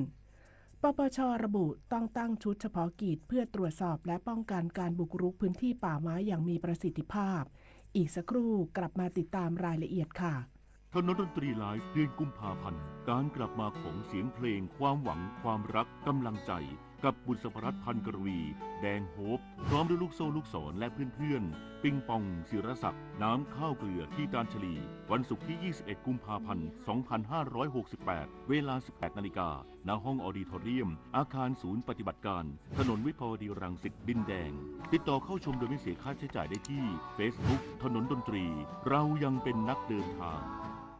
สายบุญยุค New Normal ใช่คุณหรือเปล่าสัตว์โลกน่ารักที่น่าสงสารสร้างวัดสร้างโบสถ์เธอว่าบุญหนักทำบุญสร้างบุญสร้างกุศลโอนเลยเป็นสายบุญหรือคุณเป็นเหยื่อมิจฉาชีพกันแน่กลโกงอันแยบยลทำให้คนใจบุญตกเป็นเหยื่อทั้งในกรณีสร้างเพจปลอมขึ้นมาหลอกกรณีที่นำโครงการบริจาคจริงมาโพสต์แต่ลักไก่ใส่บัญชีตนเองกรณีนำภาพบุคคลมาแอบอ้างเช็คให้ชัวร์ก่อนโอนสายบุญโอนไวรู้เท่าทันมิจฉาชีพบนโลกออนไลน์สถานีวิทยุกระจายเสียงแห่งประเทศไทยกรมประชาสัมพันธ์ขอเชิญทุกท่านร่วมตอบแบบสอบถามความพึงพอใจผู้ฟังรายการสาระนานากับสารานุกรมไทยประจำปี 2568 ผ่านทางออนไลน์เพื่อให้เราสามารถพัฒนารายการให้ตรงใจผู้ฟังมากยิ่งขึ้นท่านสามารถติดตามรายการนี้ได้เป็นประจำทุกวันในช่วงข่าวภาคเช้าเวลา 7 นาฬิกาทางสถานีวิทยุกระจายเสียงแห่งประเทศไทยสามารถร่วมตอบแบบสอบถามได้ง่ายๆเพียงเข้าไปที่เพจ Facebook ของสถานีวิทยุกระจายเสียงแห่งประเทศไทยหรือเพจรายการข่าวยามเช้าบันทึกสถานการณ์ค้นหามาเล่าและหมุนตามวันพร้อมลุ้นรับของที่ระลึกสุดพิเศษจากเราโดยจะประกาศผลผู้โชคดีในเดือนพฤษภาคม 2568 อย่าพลาดโอกาสดีๆแบบนี้นะคะมาร่วมกันพัฒนารายการที่ดีเพื่อคุณและสังคมไปด้วยกันกับสถานีวิทยุกระจายเสียงแห่งประเทศไทยเลขาธิการปปช.ชี้คดีทุจริตทรัพยากรธรรมชาติเป็นเรื่องสำคัญต้องมีการตั้งชุดเฉพาะกิจเพื่อดำเนินการตรวจสอบและป้องกันการบุกรุกพื้นที่ป่าและทรัพยากรธรรมชาติอย่างมีประสิทธิภาพนายสาโรจน์พึงรำพันธ์เลขาธิการคณะกรรมการการป้องกันและปราบปรามการทุจริตแห่งชาติหรือปปช.กล่าวว่า ดีทุจริตด้านทรัพยากรธรรมชาติและสิ่งแวดล้อมเป็นเรื่องสำคัญที่ปปชรับผิดชอบโดยตรงเนื่องจากผู้เกี่ยวข้องมาเป็นผู้มีอิทธิพลและมีกำลังเพียงพอในการต่อสู้คดีโดยเฉพาะในพื้นที่ภาค 8 และภาค 9 ซึ่งมีอุทยานแห่งชาติจำนวนมากจึงมีการตั้งชุดเฉพาะกิจปปช.อันดามันเพื่อดำเนินการตรวจสอบและป้องกันการบุกรุกพื้นที่ป่าไม้และทรัพยากรธรรมชาติอย่างมีประสิทธิภาพปัจจุบันมีคดีร้องเรียนด้านทรัพยากรธรรมชาติทั่วประเทศกว่า 1,500 คดีโดยมี 400 คดีที่มีมูลความผิดและ 100 คดีอยู่ระหว่างการไต่สวนในจังหวัดตรังปัจจุบันปปช.ได้ชี้มูลความผิดและส่งคืนที่ดินให้รัฐแล้วจำนวน 5 แปลงและอยู่ระหว่างการไต่สวนอีก 1 แปลงทั้งนี้ปปช.ยังเดินหน้าตรวจสอบการบุกรุกที่เกี่ยวข้องกับกลุ่มผู้มีอิทธิพลเจ้าหน้าที่รัฐและบุคคลที่ใช้ตัวแทนถือครองที่ดินโดยมิชอบพร้อมเน้นย้ำว่าหากเจ้าหน้าที่รัฐถูกขัดขวางการปฏิบัติหน้าที่สามารถแจ้งปปช.ได้โดยตรงชวิสาปทุมมารายงานประชาชนในจังหวัดท่าขี้เหล็กต่างออกไปซื้อน้ำมันที่ชายแดนแม่สายเพื่อนำไปเป็นเชื้อเพลิงเครื่องปั่นไฟหลังมีการตัดไฟฟ้าจากประเทศไทยที่ส่งไปเมียนมาทำให้รถติดยาวกว่า1กิโลเมตรบรรยากาศชายแดนอำเภอแม่สายจังหวัดเชียงรายยังคงมีผู้คนข้ามไปมาอย่างต่อเนื่องหลังจากมีการตัดไฟฟ้าจากประเทศไทยที่ส่งไปยังประเทศเมียนมาโดยที่ด่านพรมแดนเจ้าหน้าที่ยังมีการตรวจตราการเข้าออกอย่างเคร่งครัดเพื่อป้องกันการลักลอบลำเลียงสิ่งของผิดกฎหมายเข้ามายังประเทศไทยนายนัทคเนศจรัสรวีสิริกุลผู้จัดการการไฟฟ้าส่วนภูมิภาคสาขาอำเภอแม่สายได้กล่าวว่าการตัดไฟในครั้งนี้คาดว่าจะส่งผลกระทบกับทางท่าขี้เหล็กเนื่องจากใช้ไฟจากประเทศไทยเป็นหลักแต่ก็มีไฟอีกส่วนหนึ่งที่มาจากสปป.ลาวอย่างไรก็ตามหลังจากตัดไฟแล้วคาดว่าทางสปป.ลาวต้องมีการแก้ไขในระบบการส่งไฟฟ้าซึ่งอาจจะทำให้ติดขัดบ้างทำให้ในตัวเมืองท่าขี้เหล็กไม่สามารถใช้ไฟฟ้าได้อีกประมาณ 3-5 วันหลังจากที่ได้มีการตัดไฟฟ้าแล้วประชาชนจังหวัดท่าขี้เหล็กต่างพากันออกมาซื้อน้ำมันเพื่อนำไปเป็นเชื้อเพลิงสำหรับเครื่องปั่นไฟทำให้มีรถติดบนถนนยาวกว่า1กิโลเมตรวสินทร์ คพิรวงศ์ สวท.เชียงรายรายงานทางการจีนประกาศเตือนภัยคลื่นความเย็นความรุนแรงระดับสีน้ำเงินในหลายพื้นที่ของจีนสำนักข่าวซินหัวรายงานโดยอ้างแถลงการณ์ของศูนย์อุตุนิยมวิทยาแห่งชาติของจีนหรือ NMC ในวันนี้ตามเวลาท้องถิ่นที่ประกาศเตือนภัยคลื่นความเย็นที่ระดับสีน้ำเงินในหลายพื้นที่ของประเทศอาทิมณฑลเหอหนานมณฑลอานฮุยมณฑลเจียงซูและมณฑลซานตงโดยบางพื้นที่อาจมีอุณหภูมิต่ำสุดอยู่ที่ 4-6 องศาเซลเซียสNMC ยังประกาศเตือนภัยลมกระโชกแรงระดับสีเหลืองในหลายพื้นที่ของจีนอาทิมณฑลชิงไห่เขตปกครองตนเองมองโกเลียในและเขตปกครองตนเองทิเบตระหว่างวันที่ 5-6 กุมภาพันธ์นี้ทั้งนี้จีนมีระบบเตือนภัยสภาพอากาศ4ระดับโดยสีแดงเป็นระดับที่รุนแรงที่สุดรองลงมาได้แก่สีส้มสีเหลืองและสีน้ำเงินตามลำดับจบข่าวอรัญญาชมชื่นอ่านรับฟังข่าวต้นชั่วโมงครั้งต่อไปเวลา 23 นาฬิกาค่ะ ติดตามข่าวที่นำเสนอไปแล้วได้ที่ www.thainews.prd.go.th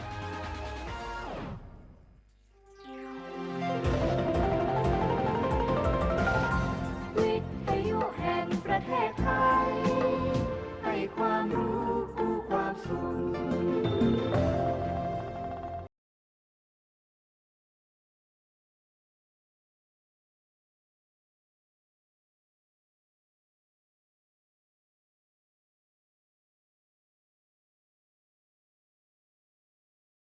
ด้วยความภาคภูมิใจในศาสตร์ของการดูแลสุขภาพของแพทย์แผนไทยสถานีวิทยุแห่งประเทศไทยร่วมกับโรงพยาบาลเจ้าพระยาอภัยภูเบศรจังหวัดปราจีนบุรีภูมิใจเสนอรายการสุขภาพดีวิถีไทยสุขภาพดีวิถีไทยหลังข่าว 4 ทุ่มถึง 5 ทุ่มร่วมภาคภูมิใจได้ที่นี่วิทยุแห่งประเทศไทยพร้อมเครือข่ายทั่วประเทศวิทยุแห่งประเทศไทยให้ความรู้คู่ความสุข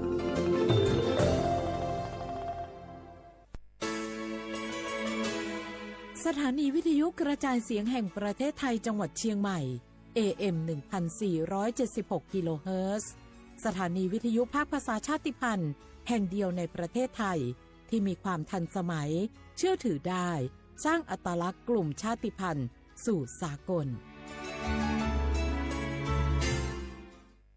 นกกระดาษจากทั่วภูมิภาคที่คนไทยทุกคนช่วยกันพับขึ้นมา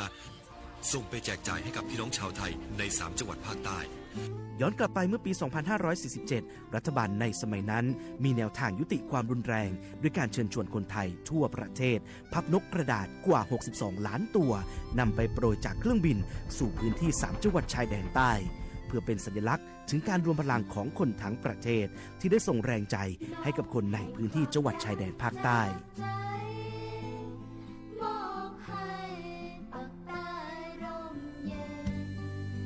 นกกระดาษกว่า 62 ล้านตัวที่โปรยมาจากฟากฟ้าในวันนั้นได้นำมาก่อสร้างเป็นอนุสาวรีย์นกสันติภาพที่ชาวจังหวัดนราธิวาสเรียกกันว่า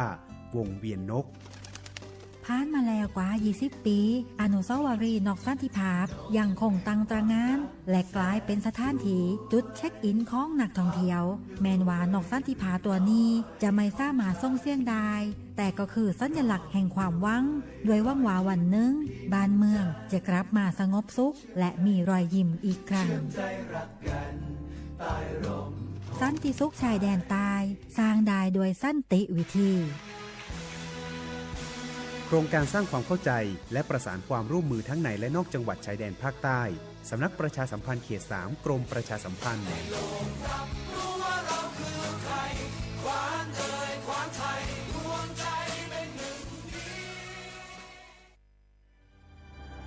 คนไทยทุกคนหากเจ็บป่วยเข้าข่าย 6 อาการฉุกเฉินวิกฤตถึงแก่ชีวิตใช้สิทธิ์ยูเซปรักษาโรงพยาบาลที่ใกล้ที่สุดได้ทุกที่ไม่เสียค่าใช้จ่ายเพียงยื่นบัตรประจำตัวประชาชนแจ้งใช้สิทธิ์ได้ทันทีสอบถามเพิ่มเติมโทรสายด่วนสปสช1330ตลอด24ชั่วโมงวันนี้รัฐบาลยกระดับบริการสาธารณสุขเพื่อคนไทย30 บาทรักษาทุกที่ด้วยบัตรประชาชนใบเดียวเชื่อมโยงข้อมูลสุขภาพคนไทยตรวจรักษารับยาง่ายสะดวกรวดเร็วไม่ต้องใช้ใบส่งตัวใช้แค่บัตรประชาชนใบเดียวก็รักษาได้พบกับบริการหลากหลายรับยาตรวจเลือดใกล้บ้านไม่ต้องรอทั้งวันที่โรงพยาบาลอีกต่อไปสอบถามเพิ่มเติมโทรสายด่วน1330และทุกช่องทางออนไลน์สปสช.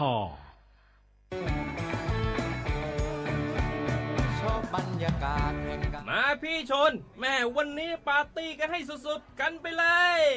จัดไปไหมเมาไหมครับโอ้พ่อกลับบ้านได้แล้วเดี๋ยวพรุ่งนี้ก็ต้องไปส่งลูกไปโรงเรียนแต่เช้าอีกจะดื่มอะไรนักหนาเนี่ยนะตื่นไว้อยู่แล้วจะอะไรกันนักกันหนาขอสนุกกับเพื่อนนิดนึงไม่ได้หรือยังไงฮะเหนื่อยมาทั้งวันเนี่ยแค่นี้นะพี่ไปร้านอื่นต่อไปก็ไป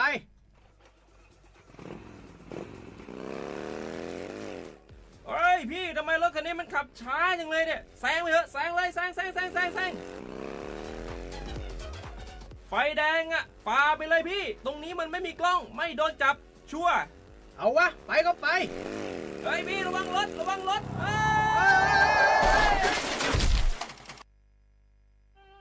บนท้องถนนการตัดสินใจพลาดเพียงครั้งเดียวอาจหมายถึงความสูญเสียอย่าให้ความสนุกเพียงชั่วครู่กลายเป็นความเศร้าชั่วชีวิตด้วยความปรารถนาดีจากสำนักประชาสัมพันธ์เขต 3 กรมประชาสัมพันธ์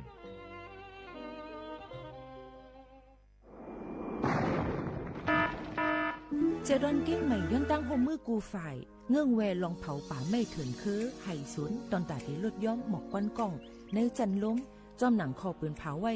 หนังฮือเตกุ้มทิ้งลองเผาในหลายๆพื้นตีด้วยอ่ำปันเผาสังเสอิดดาที่เฮ็ดเธอจันล้มอ่ำมิกหมอกก้อนกองก้อนโม PM 2.5 เตเอาเนื้อวันที่1เดือน1 2หิงหาปากปลาย68ต่อถึงวันที่15เดือน5 2หิงหาปากปลาย68สั่งว่าหลูไล่เผาในจึงเตไล่ลงเส้นหมายย้อนขว้างดีแอปพลิเคชันไฟล์ดีเลยอยู่ค่ะสั่งป่นเป็นเดญ่าตามตบคอกแลไม่ตามเงินอ่ำป่น2หิงหาปากวัดอ่ำนั้นตั้ง2อันเก้งใหม่ปันเฮียงดาได้ใจเทคโนโลยีดาได้เพียวกวยอยู่ยุกยักแลไม่ดอกในไฮในสวนหนังหือลองเผาป่าไม่เตลดย้อมและเฮ็ดเธอสภาวะฟิงตื้นเป็นจึงสรีดาดยินยาวข้าวหึง สั่งทั่วพันลองเผาในปืนตีหามเผาอำนั้นทั่วพันคนเฮ็ดพิษกับสืบเตืองลาดกว่าได้ดี0531128808อำนั้น191ไหล่24โจมองค่ะ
เสียงใต้ตั้งเสียงกูก็กูเกิลค่ะทบกันดินเนอร์ตอนการห้องปล่อยเสียงเก้งใหม่ AM 147กิโลเฮิรตซ์ค่ะพบทบจอมขาวเมื่อในโมขาวน้นสุภาวันเชื้อสารวินเป็นโอ้ยก็โอ้ยเสปอแม่ปีน้องๆเขาเสียตอนต่างในวันเมื่อในนั่นในก็ได้ถึงมาเนื้อวันพุธที่5เดือนธัน2 เหงปลาย25ปีพุทธา2เหง5ปากปลาย68ปีใต้2เหง1ปากปลาย19ปีก็จ่าในเหง3ปากปลาย86คู่อยู่จอมขาวตีในซีในข่าวยาม10 โมงถึง11 โมงเจิงหนังไหนพบทบจอมกันเจิงหนังไหนกูวันในนั่นค่ะพี่น้องเขาค่ะหับถอมในตั้งเรดิโอออมล้ม AM 147กิโลเฮิรตซ์ค่ะหับถอมไล่ตีตั้งแฟนเพจ Facebook สวทเก่งใหม่ AM 147กิโลเฮิรตซ์ปืนปล่อยเสียงพบทบจอมปอแม่พี่น้องเขากูวันเจิงหนังไหนยาวค่ะพี่น้องเขาค่ะในกาโจกาวงบางในพี่น้องเขาอย่าลืมค่ะนะตอนดาจะเจออันเป็นวัดไว้พี่น้องแห่งการยันเมืองเขาติมดอายุเนอะวันที่13เดือนธันวาคม2เหงปลายสาวหาในให้ออนกันกว่ายินต่อวัดไว้กันให้เยาวโตในวันที่13เดือนธันวาคม2เหงปลายสาวหาหนึ่งคือบ่ได้อยู่เศร้าทางทั้งเมืองจึงไทยไหลง่ายลมเจอในนั้นคัดเจอเอามา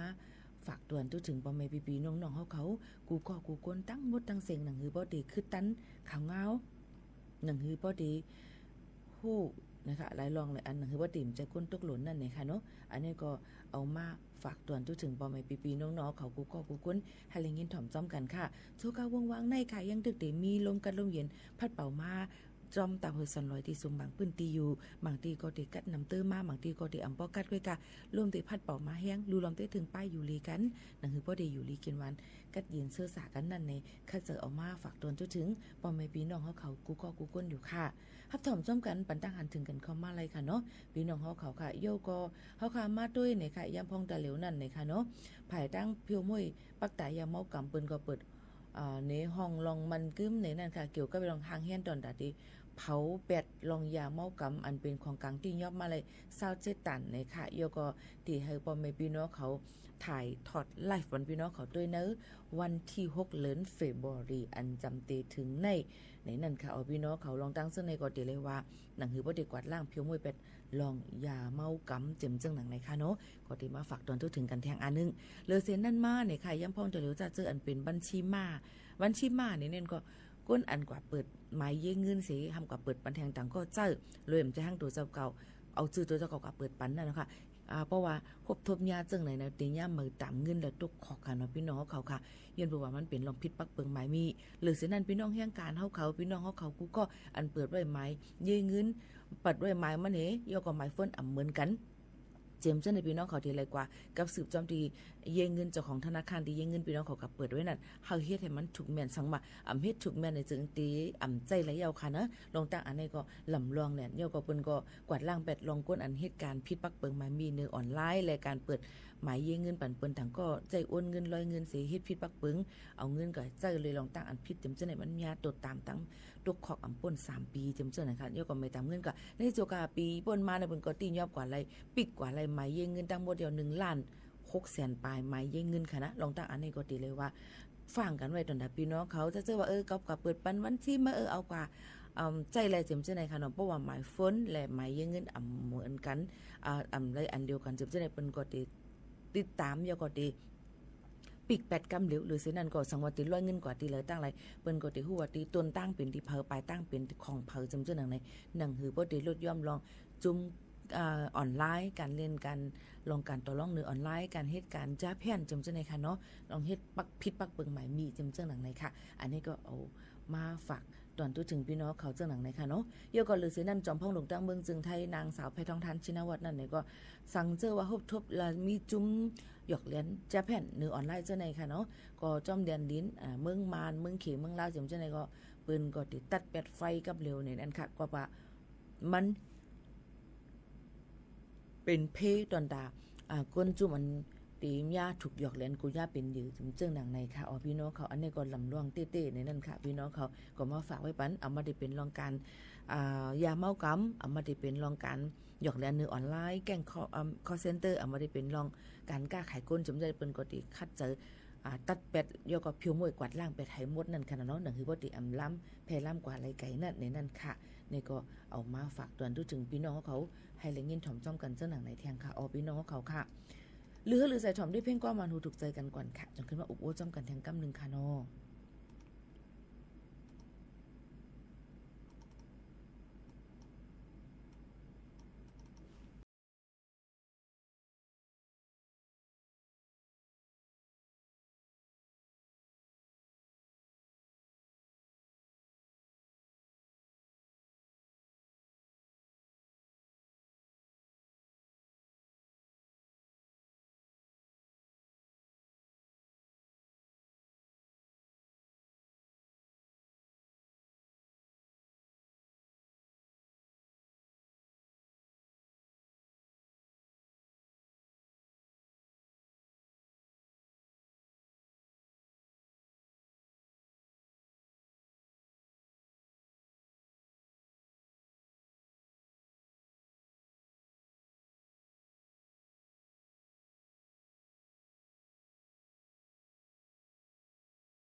ค่ะพี่น้องเขาค่ะถ่อมซ้ำกันให้ตนการเขาค่ะที่ในค่ะเนาะก็อย่าลืมค่ะ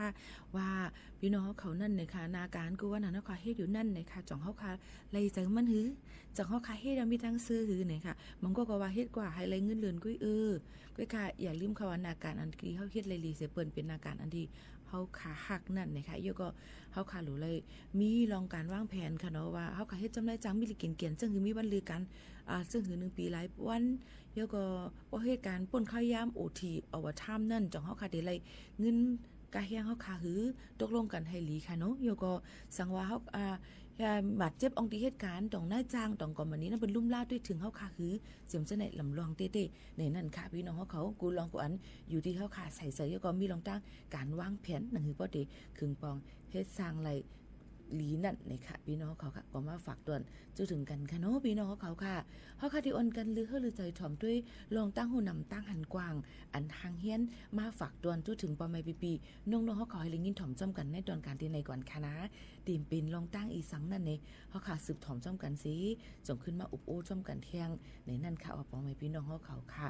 หรือเฮาหรือใจถ่อมด้วยตั้งหูนำตั้งหันกว้างอันทางเฮียนมาฝากตวนจุถึงปอไม้ปีน้องๆเฮาเขาก่อนค่ะนะ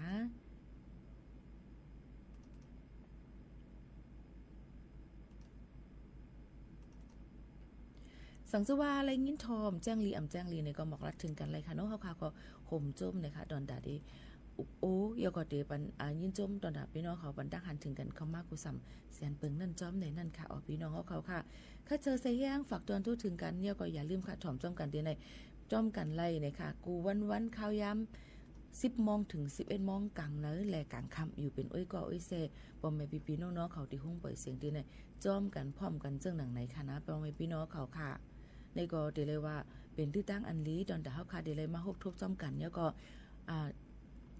อุบโอจอมกันกว่ามีข่าวเงาอีสังมาฝากตอนจุถึงกันไหลค่ะนะพี่น้องเขาค่ะผมจอมพับตอนเต้ๆว่าเหมือนกันในค่ะพี่น้องเขาทอมด้วยอันทางเฮียนฝากตอนจุถึงปอมแม่ปีน้องๆเขาก่อนค่ะนะ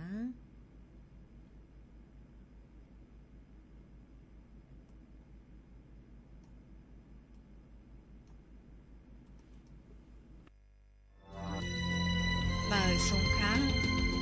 cháu khơ chặt tay cái sáng khơ sở chớ biển bí nòng tay lộn tay lẻng tay lư tay lắm tay nữ tay tờ tay mau tay khăm tì tay sàm tay 12 ปนา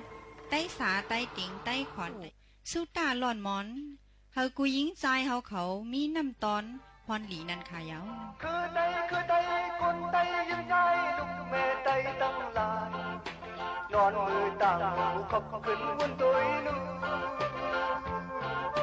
เปิ้นปล่อยเฮาลูกสมบานเปิ้นปล่อยเฮาลูกสมโตอยากกินเลยยามเอาในอำดีเล่นเก่าบันดีบันเฮาเหมือนซึ่งค่าวันเมื่อในในกอเขาคาเขาพี่น้องไปอยู่ที่นั่นตอนการปล่อยพัญญาเมากรรมเสียวแลไล่พินบอกมาแขกคึกตอนเขาคาเหมือเลยค่ะ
ในก็เป็นยาเนาะก็กินน้ำแล้วก็เป็นเพเนาะอีหังก็ยาวเซนเขาก็ยำนี่เนาะอันยาผินล้ำเนี่ยก็กินเนี่ยเป็นตั้งเป็นยาเนี่ยยำยินจะไหนใจเต็มใจเต็มเนาะก็กินน้ำได้ก้นเนี่ยยำหันไอ้ก้นกินยาผิดขี้ยาผิด อื่นยาผินเนี่ยยาผินอันลำนะขี่ยาผินเนี่ยปองเมาเนี่ยก็มันเกี่ยวหังแกงจะไหนเนาะนอนโคแต่ก็การก่อมใครเฮ็ดยังก่อมใครเฮ็ดและข้านมาพอไว้มาเนี่ยอันที่เฮิรนมาในก่อมสายหังอันเนาะลูกลากก่อมจังต้วยแหเนาะเมก็ใครต้วยมันอันเนาะเป็นมาจะไหนปอก้นหางลีก่อมหางลีนะเนาะสารเนื้อเขาเนี่ยเหลืองแหใครเขียวไว้จะไหนก้นกินก้นอื่นยาผินลำเนี่ยตาเขาก็พอเขาลับต่อกันเนี่ยเขาต้วย face to face จะไหนน่ะเนาะเขาเนี่ยหันพัดด้วยเขาลีก็ตาเขาเนี่ยเป็นเมี่ยวไว้พัดเขาในเกก้นจะไหนเนาะดีกว่าเลยเกก้นก็พัดดีลาดสังก็โกไอจะไหนเลยเนาะยอมก็ยอมไม่ได้ตัวห้างก็มันลีก็ดีกินไงได้มันดีตื่นคือเขาแก่เนี่ยเนาะเปลี่ยนชื่อก็ย่าเขาหลุดทิ้งตัวเขาเปลี่ยนก็ย่าเราก็ย่าอันลีได้มีแซ่เนาะมีหางมีตีตัวเจ้าเก่าแก่เนาะมันก็ได้กินไว้เพราะจำกินข้าวในกินหนูอีทออดจะไหนได้เป็นยาวเลยเนาะแกวันอย่าไปกินน้ำจะไหนเนาะเพราะกินน้ำเนี่ยโซ่เขาเนี่ยก็เติมหมดอันนั้นเนาะดีกินไปอยู่ดีเขาค่ะก็ดียุบย้อมหรือสินั่นก็จิ้มขี้พร้อมเขาค่ะตีตุ้ยเขาค่ะก็ดีดีนั่นค่ะกินน้ำมากก็จังเป็นพี่จังเป็นพี่นั่งสระก็ว่ากันน้ำเจ้าลูกเนาะมันว่าก็เป็นน้ำใจมันใช่ค่ะใช่ค่ะเมื่อกี้พี่ยังหลักก่อนแทงว่าเพราะว่าก้นกินยาในจึงมันเลยจังขี้ขันเลยค่ะเนาะขันเลยนอนโคตรอยู่ทั้งวันก็มีพยายามหาเนอจังไหนโอ้ดูจังไหนเนาะการทางก็ใครเฮ็ดขี้ข้าเนี่ยอย่าไปว่าทางน้ำใครอาบจังไหนก็มีมาปอก3-4-5 วันเนี่ยอาบน้ำจังไหนเน้จังไหนเนาะดีเฮกะดีเกก้นใช่ค่ะใช่ค่ะอันนี้ก็เพราะว่าขี้ข้านมาในพอนจ่าอันดีมาจอมตั้งหลังในมีแทงน้ำหลังว่าที่สุดมันในก็1ได้ก็เต็มเป็นเหตุการณ์ในเฮือนในเย่2ได้ก็ลองไปแบบมีก็ดียุบย้อมลงแทนเพราะก็การแต่ดีเฮ็ดในวันในหน้าในอื่นในย้อมจะในก็ดียุบย้อมลงแทนตั้งหลังค่ะเนาะเอาค่ะ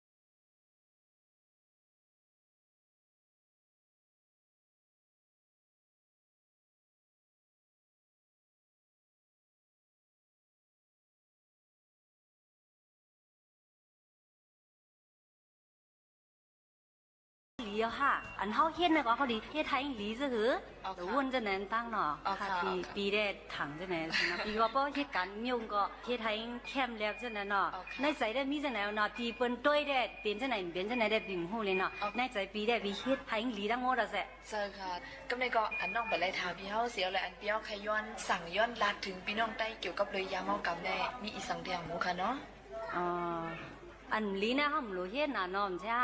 พอน้องเขาดูเขาหลานเขาจะไหนพอเขาเฮ็ดก็เขาก็ใครจ้อมเฮ็ดพอเขาลีก็เขาก็ดิ่มลีน่ะเนาะเขาก็เฮ็ดให้ลีเขาหลุดสอนบันเขาเลยมอสั่งขึ้นร้านของเขานั่นค่ะเนาะป้อคาดิ่มสั่งสอนให้ก็ปล่อยพุ่นปล่อยแป้นในเขาก็ดีกว่าด้วยตัวอย่างอันนี้มันคำห่วงรู้เนาะตัวแน่อันคำพูดนะเขาหลุดสอนบันใช่เขาสมมอสอนเนี่ยก็เขาก็เป็นก้นลีกันใช่เนาะเอาค่ะเจอได้ค่ะเปิ้นลาหรอค่ะแล้วเนาะมือไกวอุ่นในจังงับปองวันมึงเนี่ยเพราะฉะนั้นในก็ป้อแม่ก็นึงมอสั่งมอสอนลุงในลูกล่างมันก็ดีลักเหลี่ยมหยินแย่นั่นค่ะเนาะกำในกำลังสุดถามทั้งสองกอค่ะเนาะขย้อนสั่งถึงพี่น้องผู้ยินหอมเสียงกำได้จึงหือเที่ยงค่ะทำนั่งสารานั่งอะไรแน่ถ้าว่าก็เป็นก้นมาก้อนนึงเนี่ยเอาค่ะ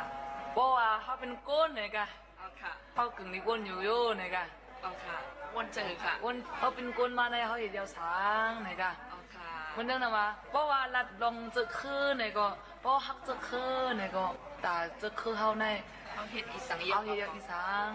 เพราะว่าตอนเดียวเขาลัดลงยามกำเลยเพราะเขาตื้ออยู่ในว่าตื้อป้นเหนือจะไหนเป็นเย็นค่ะจะไหน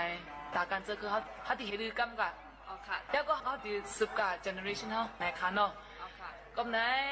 วนได้ค่ะเนาะภาษาเขาในก็มันไล่มาง่ายๆก็มีแต่วนมาเขาเป็นก้นมาในเมตเตค่ะเนาะเอาค่ะมันไล่พรดีไล่มาเป็นก้นแล้วก็เมื่อเขาเป็นก้นในเขากึ่งดีว่าคนก่อนในเขาหับเดียวค่ะเขาเป็นก้นจะคืออีหยังก็แต่จะคือเขาเหตุเดียวค่ะเพราะเขาที่เหตุเจอไหนในเขาเราเป็นก้นดีกันเอาค่ะมันดังว่าเราอย่ามากับไหนเขาเป็นอุปัตจะเป็นเพเขาเป็นเพมาไหนอันเขาเป็นก้นหนึ่งก็กาขันก้นหนึ่งก็เนี่ยมันดิซุ่มพอซุ่มในก็อันเขาว่าเขาฮักจะคือเขาอยู่เขาฮักปอเมเขาอยู่เขาฮักตัวเขาอยู่ในก็มันบองสังเกตนะคะเนาะตอนไหนข้าวนังสักอาเดมันว่าย้อนสั่งจะไหนคะเขาไว้กาขันเขาเป็นก้นมาก้อนหนึ่งสักก้นเขาแต่มันได้ง่ายๆเขาไว้กาขันตัวเขาไว้กาขันอาสักเขาในค่ะเนาะเอาค่ะเวลาในก็ขันเจอสิเขาไว้สิกัมอยู่ที่แล้วตั้งเลยสิก็ตลาภาษาในเสียมว่าเอาค่ะพอตลาในมันไว้เนเจอเขาในลองอันดีจะไหนมันดีเวลาในปีก็อยู่ยำจะไหนข้าวนังสาระก็อยู่ที่ไหนสิสุดต้องก้นกุกก็เจ้าเกินในเสียมว่าอะไรมีตลาในหูเจอพมันสิเลยอันเนอลีอันเนอลีอันเนอแมนอันเนอแมนอันเนอพิษในก็ห้ามโมจักเพสิเวสิกัมเนี่ยย้อนสู้ถึงอยู่ค่ะเอาค่ะยินดียินจมได้เลยค่ะเนาะเอาค่ะเอามันติดเตรียมตั้งเป็นหมอกปันควันดีตาคนเฮาอยู่ลีเสือสามองช่างมองตะลมตรง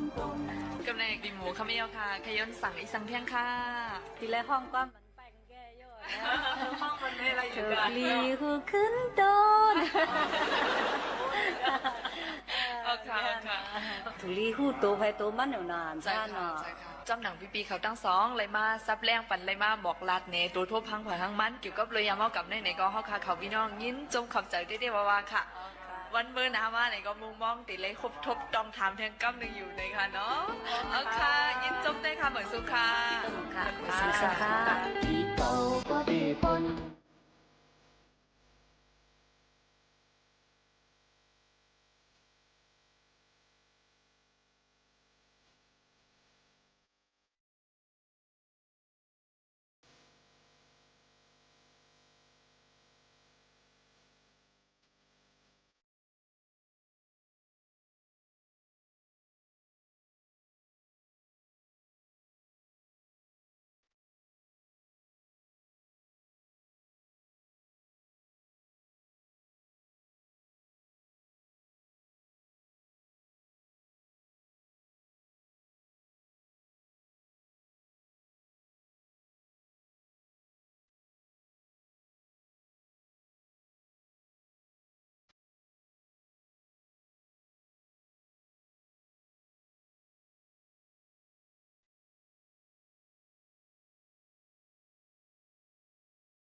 อ๋อค่ะพ่อแม่พี่ๆน้องๆเขาค่ะฮับถอมในตอนการแล้วค่ะกว่าจ้อมกันค่ะเนาะโยก็เดเลยยินถอมเพ่งความเสียเลยฮับปู้กว่าเกี่ยวกับไปลองตั้งหูนำตั้งหันกว้างกว่าลองยาเมากำถูดีเลยงึงไว้ยาวเลยค่ะเนาะมาฝากตอนตัวถึงพี่น้องเขาให้เลยยินถอมจ้อมกันในวันเมื่อในค่ะอ๋อก็วันนั้นแหละข้าวย่ามก็ดีจำมดจำสิ่งตีย้อนฝากไว้ปันเพียงความหวานหูถูกเจอให้พี่น้องเขาเลยยินถอมซีตีผัดยันพ่อแม่พี่ๆน้องๆเขามือกว่าก่อนค่ะนะส่งขึ้นมาคบมาทุบจอมพ่อแม่พี่ๆน้องๆเขาในตอนการเนาะค่ะเที่ยงที่ห้องบ่อยเสียงเก้งใหม่ AM 1476กิโลเฮิรตซ์ในค่ะนะยินส้มขอบใจกูก็ที่เอาเข้าย้ามีกาคันมาถ่อมจ้อมกันที่ในข่าวม่อนๆค่ะไม่สูงค่ะ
อ่ะไปฟังข่าวครับข่าวมาแล้วโชคดีลาไปก่อนนะครับสวัสดีครับเสียงแห่งประเทศไทยและเครือข่ายทั่วประเทศเสนอข่าวต้นชั่วโมงรู้เร็วรู้จริงเกาะติดทุกสถานการณ์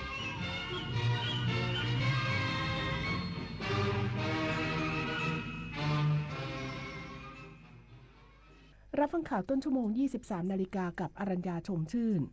อุทยานแห่งชาติเขื่อนศรีนครินทร์รณรงค์ลดการเผาป่าและพื้นที่เกษตรต่อเนื่องอีกสักครู่กลับมาติดตามรายละเอียดค่ะ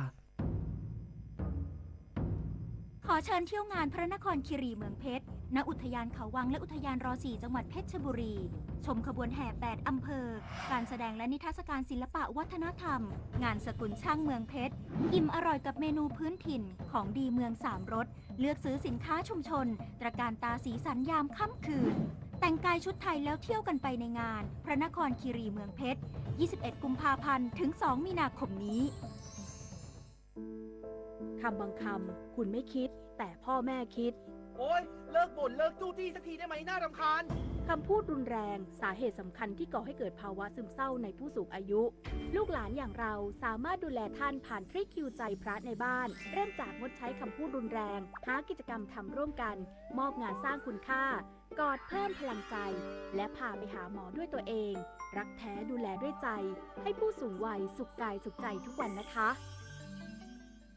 ทำได้แค่นี้เองเหรออ้าวนึกว่าคนท้องใช้ของถูกดุจจนน่ะสมควรโดนแล้วหยุดไซเบอร์บูลลี่หยุดความคิดที่จะประจานบุคคลอื่นทางออนไลน์อย่าคิดที่จะสร้างกลุ่มโจมตีข้อความไม่สร้างสรรค์เหล่านี้เพราะความคึกขนองเพราะมันไม่ตลกและนำไปสู่จุดจบที่ไม่เคยเป็นผลดีต่อใครร่วมสร้างสังคมออนไลน์ให้ปลอดภัยไม่กดถูกใจไม่แชร์เนื้อหาความรุนแรงรู้มารยาทการสื่อสารคิดทบทวนก่อนพิมพ์ใจเขาใจเราจิ้มจอแต่ละทีอย่าให้มีใครต้องเจ็บคือถ้าเราไปบริจาคเลือดมันจะดูเท่และถือเป็นการทำบุญด้วยไหมถือเป็นบุญใหญ่เลยล่ะคิดดูนะคนเราสละได้แม้แต่เลือดของตัวเองเพื่อนำไปช่วยชีวิตผู้ป่วยแบบนี้จะรอช้าทำไมรีบไปบริจาคกันเร็วช้าก่อนคือร่างกายต้องพร้อมนอนหลับให้เพียงพอก่อนไหมล่ะได้เลยงั้นเจอกันที่ศูนย์บริการโลหิตแห่งชาติสภากาชาติไทยนะบริจาคโลหิตมั่นใจปลอดภัยอุทยานแห่งชาติเขื่อนศรีนครินทร์รณรงค์ลดการเผาป่าและจุดไฟในพื้นที่เกษตรกับชุมชนในพื้นที่ต่อเนื่องพร้อมขอความร่วมมือประชาชนร่วมกันเฝ้าระวังและป้องกันไฟป่าที่อาจเกิดขึ้นนายคุณากรบุญเกื้อสงหัวหน้าอุทยานแห่งชาติเขื่อนศรีนครินทร์กล่าวถึงการปฏิบัติงานศูนย์สั่งการและติดตามสถานการณ์ไฟป่าและหมอกควันพื้นที่ป่าอนุรักษ์อุทยานแห่งชาติเขื่อนศรีนครินทร์ว่าช่วงสัปดาห์นี้อุทยานแห่งชาติเขื่อนศรีนครินทร์และผู้นำชุมชนในพื้นที่บ้านน้ำมุดแม่กระบุงอำเภอศรีสวัสดิ์จังหวัดกาญจนบุรีได้ร่วมกันประชาสัมพันธ์รณรงค์ลดการเผาป่าและจุดไฟในพื้นที่เกษตรตามมาตรการประชาสัมพันธ์เชิงรุกเคาะประตูบ้านเพื่อขอความร่วมมือและสร้างความเข้าใจเกี่ยวกับไฟป่าจากประชาชนในพื้นที่ให้เห็นความสำคัญของการป้องกันและแก้ปัญหาไฟป่าโดยเฉพาะพื้นที่ป่าอนุรักษ์ในเขตอุทยานแห่งชาติเขื่อนศรีนครินทร์ดังนั้นอุทยานแห่งชาติเขื่อนศรีนครินทร์จึงขอความร่วมมือประชาชนในพื้นที่ร่วมกันเฝ้าระวังและป้องกันไฟป่าด้วยการงดเผาป่าและจุดไฟในพื้นที่เกษตรเพื่อป้องกันและลดปัญหาไฟป่าที่อาจเกิดขึ้นหากพบเห็นการกระทำที่อาจก่อให้เกิดไฟป่าให้แจ้งเบาะแสได้ที่อุทยานแห่งชาติเขื่อนศรีนครินทร์หรือสายด่วน1362ตลอด24ชั่วโมงปิยาพันธ์ยังเทียนรายงานกรมการขนส่งทางบกตรวจควันดำรถบรรทุกและรถโดยสารต่อเนื่องทั่วประเทศเพื่อป้องกันและแก้ไขปัญหา PM 2.5 จากภาคคมนาคมขนส่งอย่างมีประสิทธิภาพและเป็นรูปธรรม นายจิรุตวิสารจิตอธิบดีกรมการขนส่งทางบกเปิดเผยผลการดำเนินการตรวจวัดควันดำรถบรรทุกและรถโดยสารทั่วประเทศซึ่งเป็นการดำเนินการตามนโยบายของกระทรวงคมนาคมเพื่อป้องกันและแก้ไขปัญหาฝุ่นละอองขนาดเล็ก PM 2.5 โดยผลการตรวจวัดควันดำวันนี้มีผลการตรวจวัดควันดำรถโดยสารและรถบรรทุกทั่วประเทศ 1,170 คันพบรถที่มีค่าควันดำเกินเกณฑ์มาตรฐานที่ราชการกำหนดจำนวน33คันส่งผลให้ตั้งแต่วันที่1ตุลาคม2567ถึงวันที่5กุมภาพันธ์2568ดำเนินการตรวจวัดควันดำทั้งสิ้น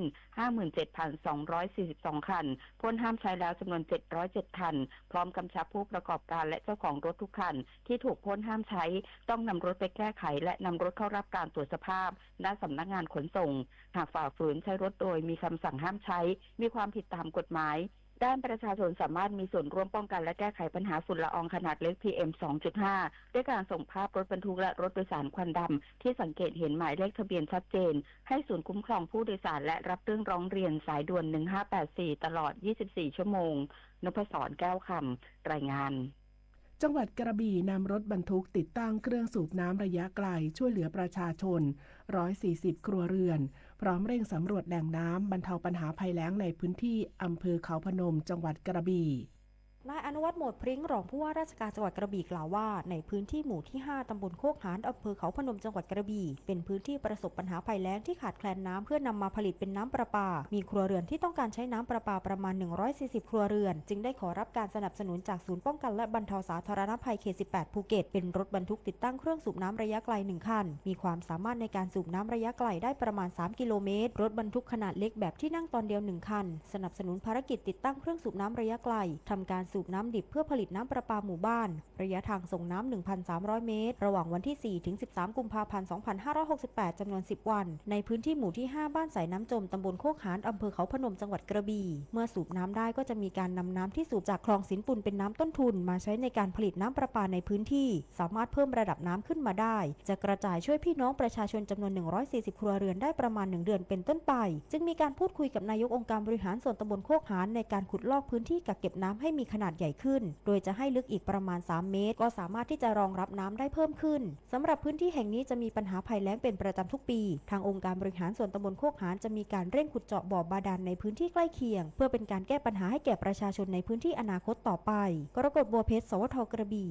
รายงานจบข่าวอรัญญาชมชื่นอ่านรับฟังข่าวต้นชั่วโมงครั้งต่อไปเวลา 6 นาฬิกาค่ะติดตามข่าวที่นำได้ที่ www.thainews.prd.go.th